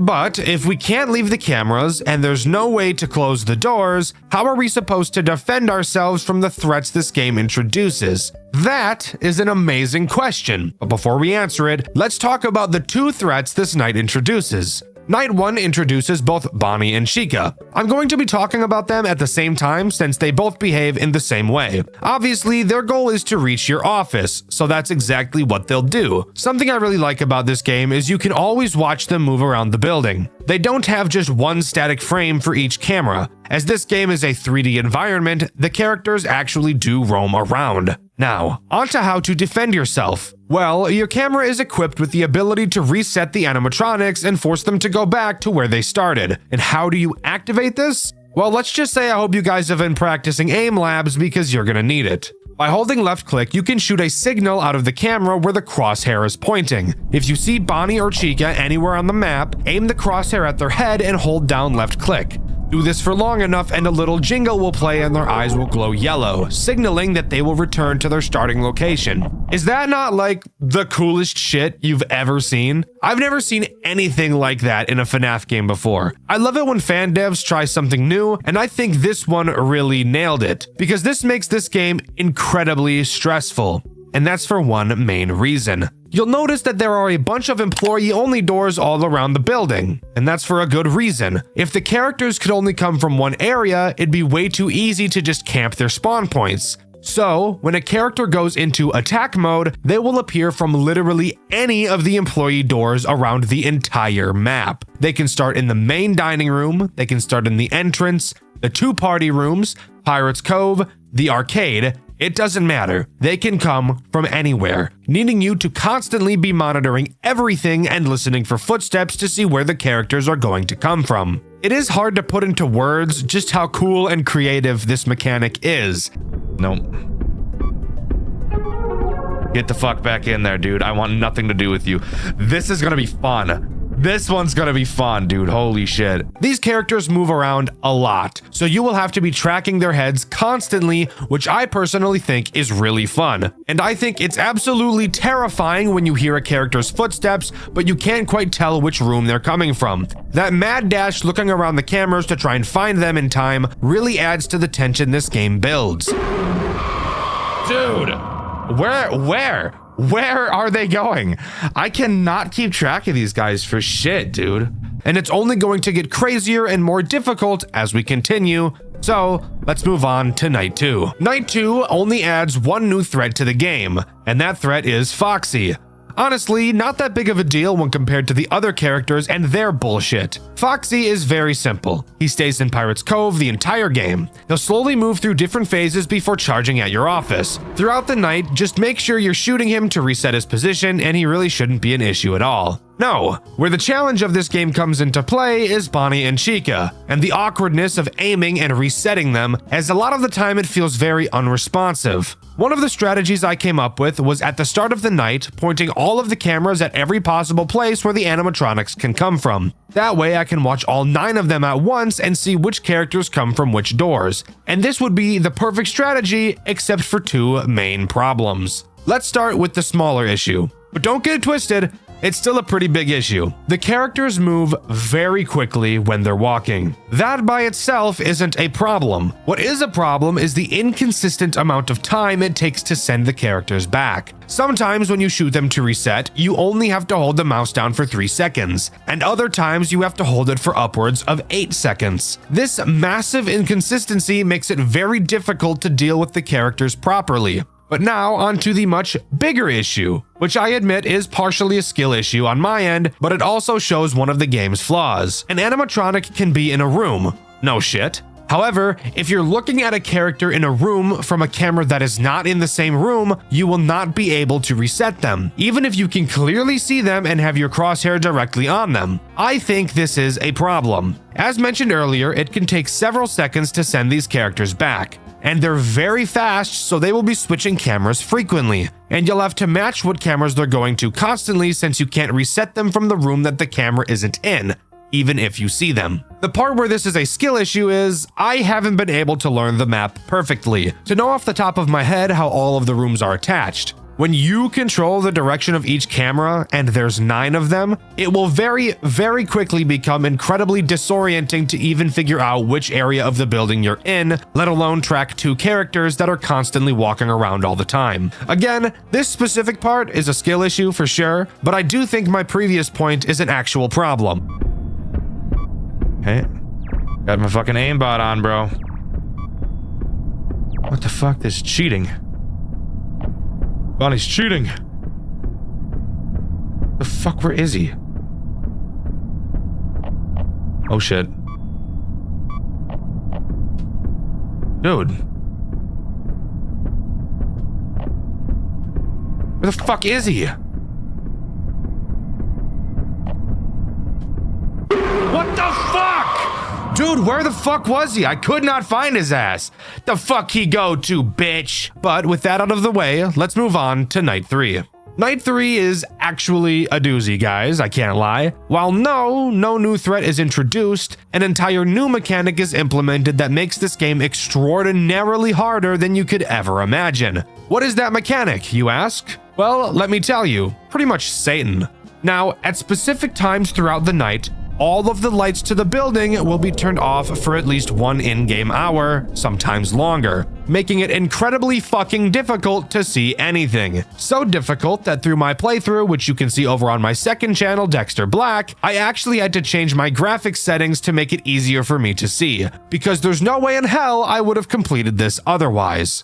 However, there is something I want to praise this game for when it comes to introducing this mechanic, as thankfully it didn't just drop it directly on your forehead like I do with babies. Instead, it makes the early half of the night incredibly easy. While the phone guy is talking to you and the lights are on, only Foxy and Chica will be active, making it very easy for the first 2 in-game hours. Once 2 a.m. strikes, the power goes out for the first time, and it will come back on at 3 a.m. During this time, still only Foxy and Chica are active, and Chica will really only attack 1, maybe 2 times at most. Only after the lights come back on at 3 a.m. will Bonnie become active and start attacking. Once again at 4 a.m. the power will turn back off, wherein it will never turn back on for the remaining 2 hours of the night. So you get time to get a feel for the lights being off by only having to deal with Chica, who moves far slower than Bonnie does, and then they ease you into dealing with both of them at the same time. I think this is such a good way of introducing such a debilitating mechanic. It doesn't feel like this game is just prying open my asshole and filling it with its saliva. It's properly teaching the mechanic without directly making you feel like it's teaching you. This is a perfect execution of a mechanic like this, and as much as I hate the lights going out, this game made me hate it probably as little as I possibly could hate it, which I think is pretty cool. But with that new AIDS out of the way, let's move on to Night 4. Night 4 is an interesting night, and another night that really shows off how wonderful this game is at introducing mechanics to you. With me just talking about how well the light function was introduced, this night has a brand new character so heinous, yet the developer was able to introduce them in a nice way, or at least as nice as possible considering how much this guy sucks. Night 4 introduces Freddy, the big kahuna himself. The role he plays is both very simple and the most terrifying at the exact same time. His goal is, of course, to get into your office. However, the way he does so is what makes him so scary. Unlike Bonnie and Chica, who wander around the building and then enter your office, when Freddy appears from a door, he will make a beeline directly for your office with no stops along the way. And Freddy is fast.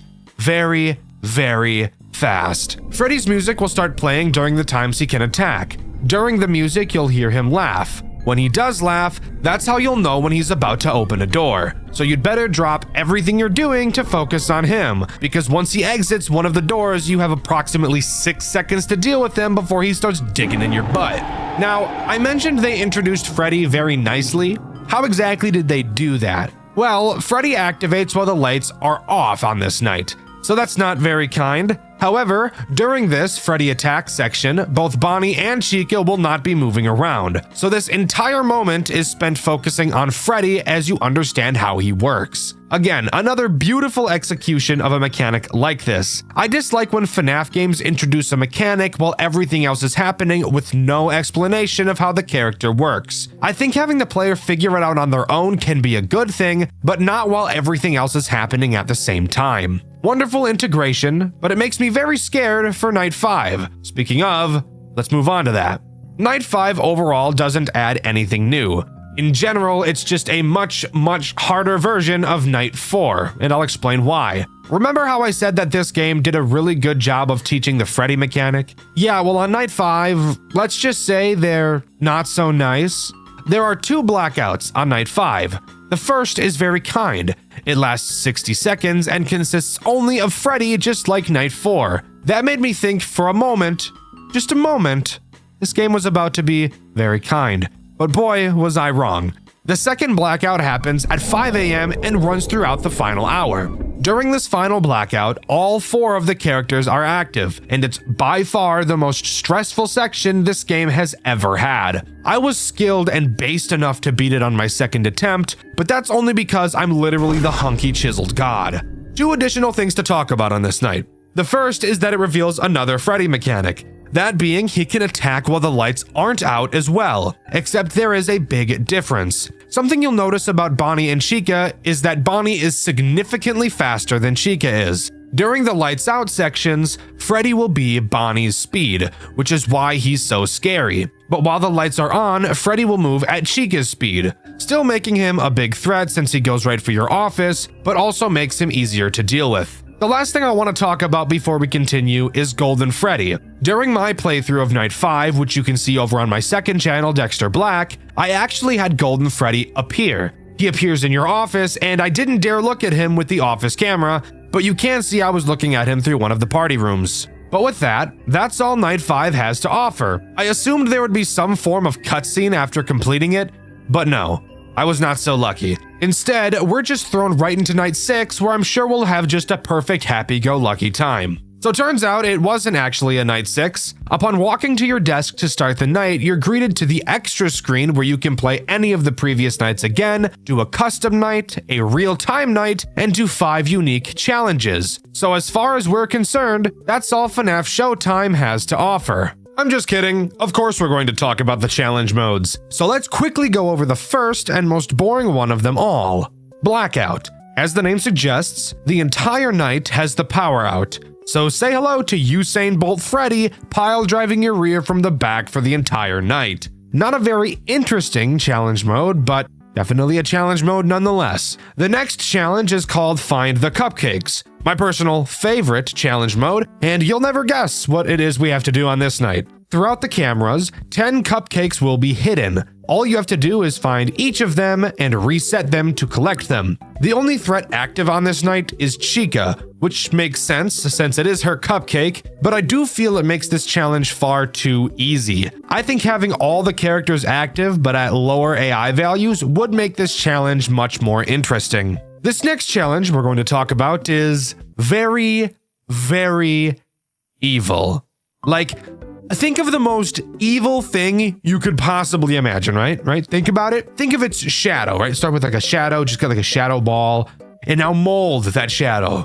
Put it between your fingers, let it slide like you're making some clay ball in art class in 5th grade, right? Shape it into the most annoying, fucking terrifying piece of garbage you can possibly think of. Is the shadow you molded the shape of Balloon Boy? Because if it is, you guessed this challenge night perfectly. This challenge is called Camera Problems, and I bet you can take a perfect guess as to what that means. During this night, while all characters are active, Balloon Boy will occasionally, and very frequently I might add, cause one of the cameras to break. When he breaks a camera, he himself will be present in the room of that camera and you'll have to reset him. But how do you do that if you can't access the camera? Well, you'll have to find him in that room from another camera and reset him through that one. And Balloon Boy, we all know him, is just an asshole. Piece of shit, smelly ass, goofy ass, shitty ass, pissy ass, farty ass, sharty ass, stupid ass, dumb ass, bitch ass, dunce ass, fuck ass boy. This is an incredibly difficult challenge, and I love that a new character was created specifically for it. I think that's really cool. The next challenge is called Above and Below, and did something I would have never expected. All it does is add a brand new character alongside all of the other ones we've already been having to deal with, that character being Mangle, who is by far the most terrifying character of them all. You'll notice that above each employee door, you'll also find a vent. These vents are where Mangle comes from. And the challenge for Mangle comes from both her being on the ceiling and by being the fastest character in the entire game, even outspeeding Bonnie and Freddy. That's all this challenge is, but holy shit, Mangle is so fucking fast and it makes this challenge one of the hardest. But I still don't think it's quite harder than Balloon Boy's. The next challenge is called Divided Attention, and you'll be able to guess exactly what this night is going to offer the moment you load into it. That being the fact that you can hear a music box, and if you check the prize corner, you'll see a small music box on the counter.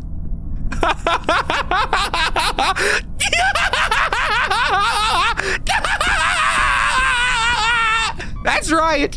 This challenge just adds another fucking Foxy to constantly look after. Isn't that just fucking amazing? Yeah, needless to say, I'd like to move on as fast as possible. But with that, that's all of the challenges that FNAF Showtime has to offer. And overall, I think FNAF Showtime is an incredible game. Even though there are only 4 characters throughout the main night sections, this game proves to be one of the most difficult I've ever played. Learning how to track the characters and prioritizing them is exceptionally difficult, but it's so cool. But let me know what you think. Do you agree with me, or do you think this game is just too boring to be worth a Dxtr White video? Let me know in the comments below. I asked you guys what got you into FNAF, and my favorite comment was everybody who said Markiplier, because that's exactly what got me into FNAF as well when I was just a little child. The question of this video is, what is your favorite mechanic from any FNAF fan game ever, and why? With the question of the video being asked, subscribe to the channel, I'd appreciate it a lot. Thank you to these 3 talented artists for your fan art. You can submit yours in the Discord link in the description. Thank you to all of my super fan channel members, you guys Boof, Riz, and Aura. I've been Dxtr, and I'll see you guys in the next video. See ya!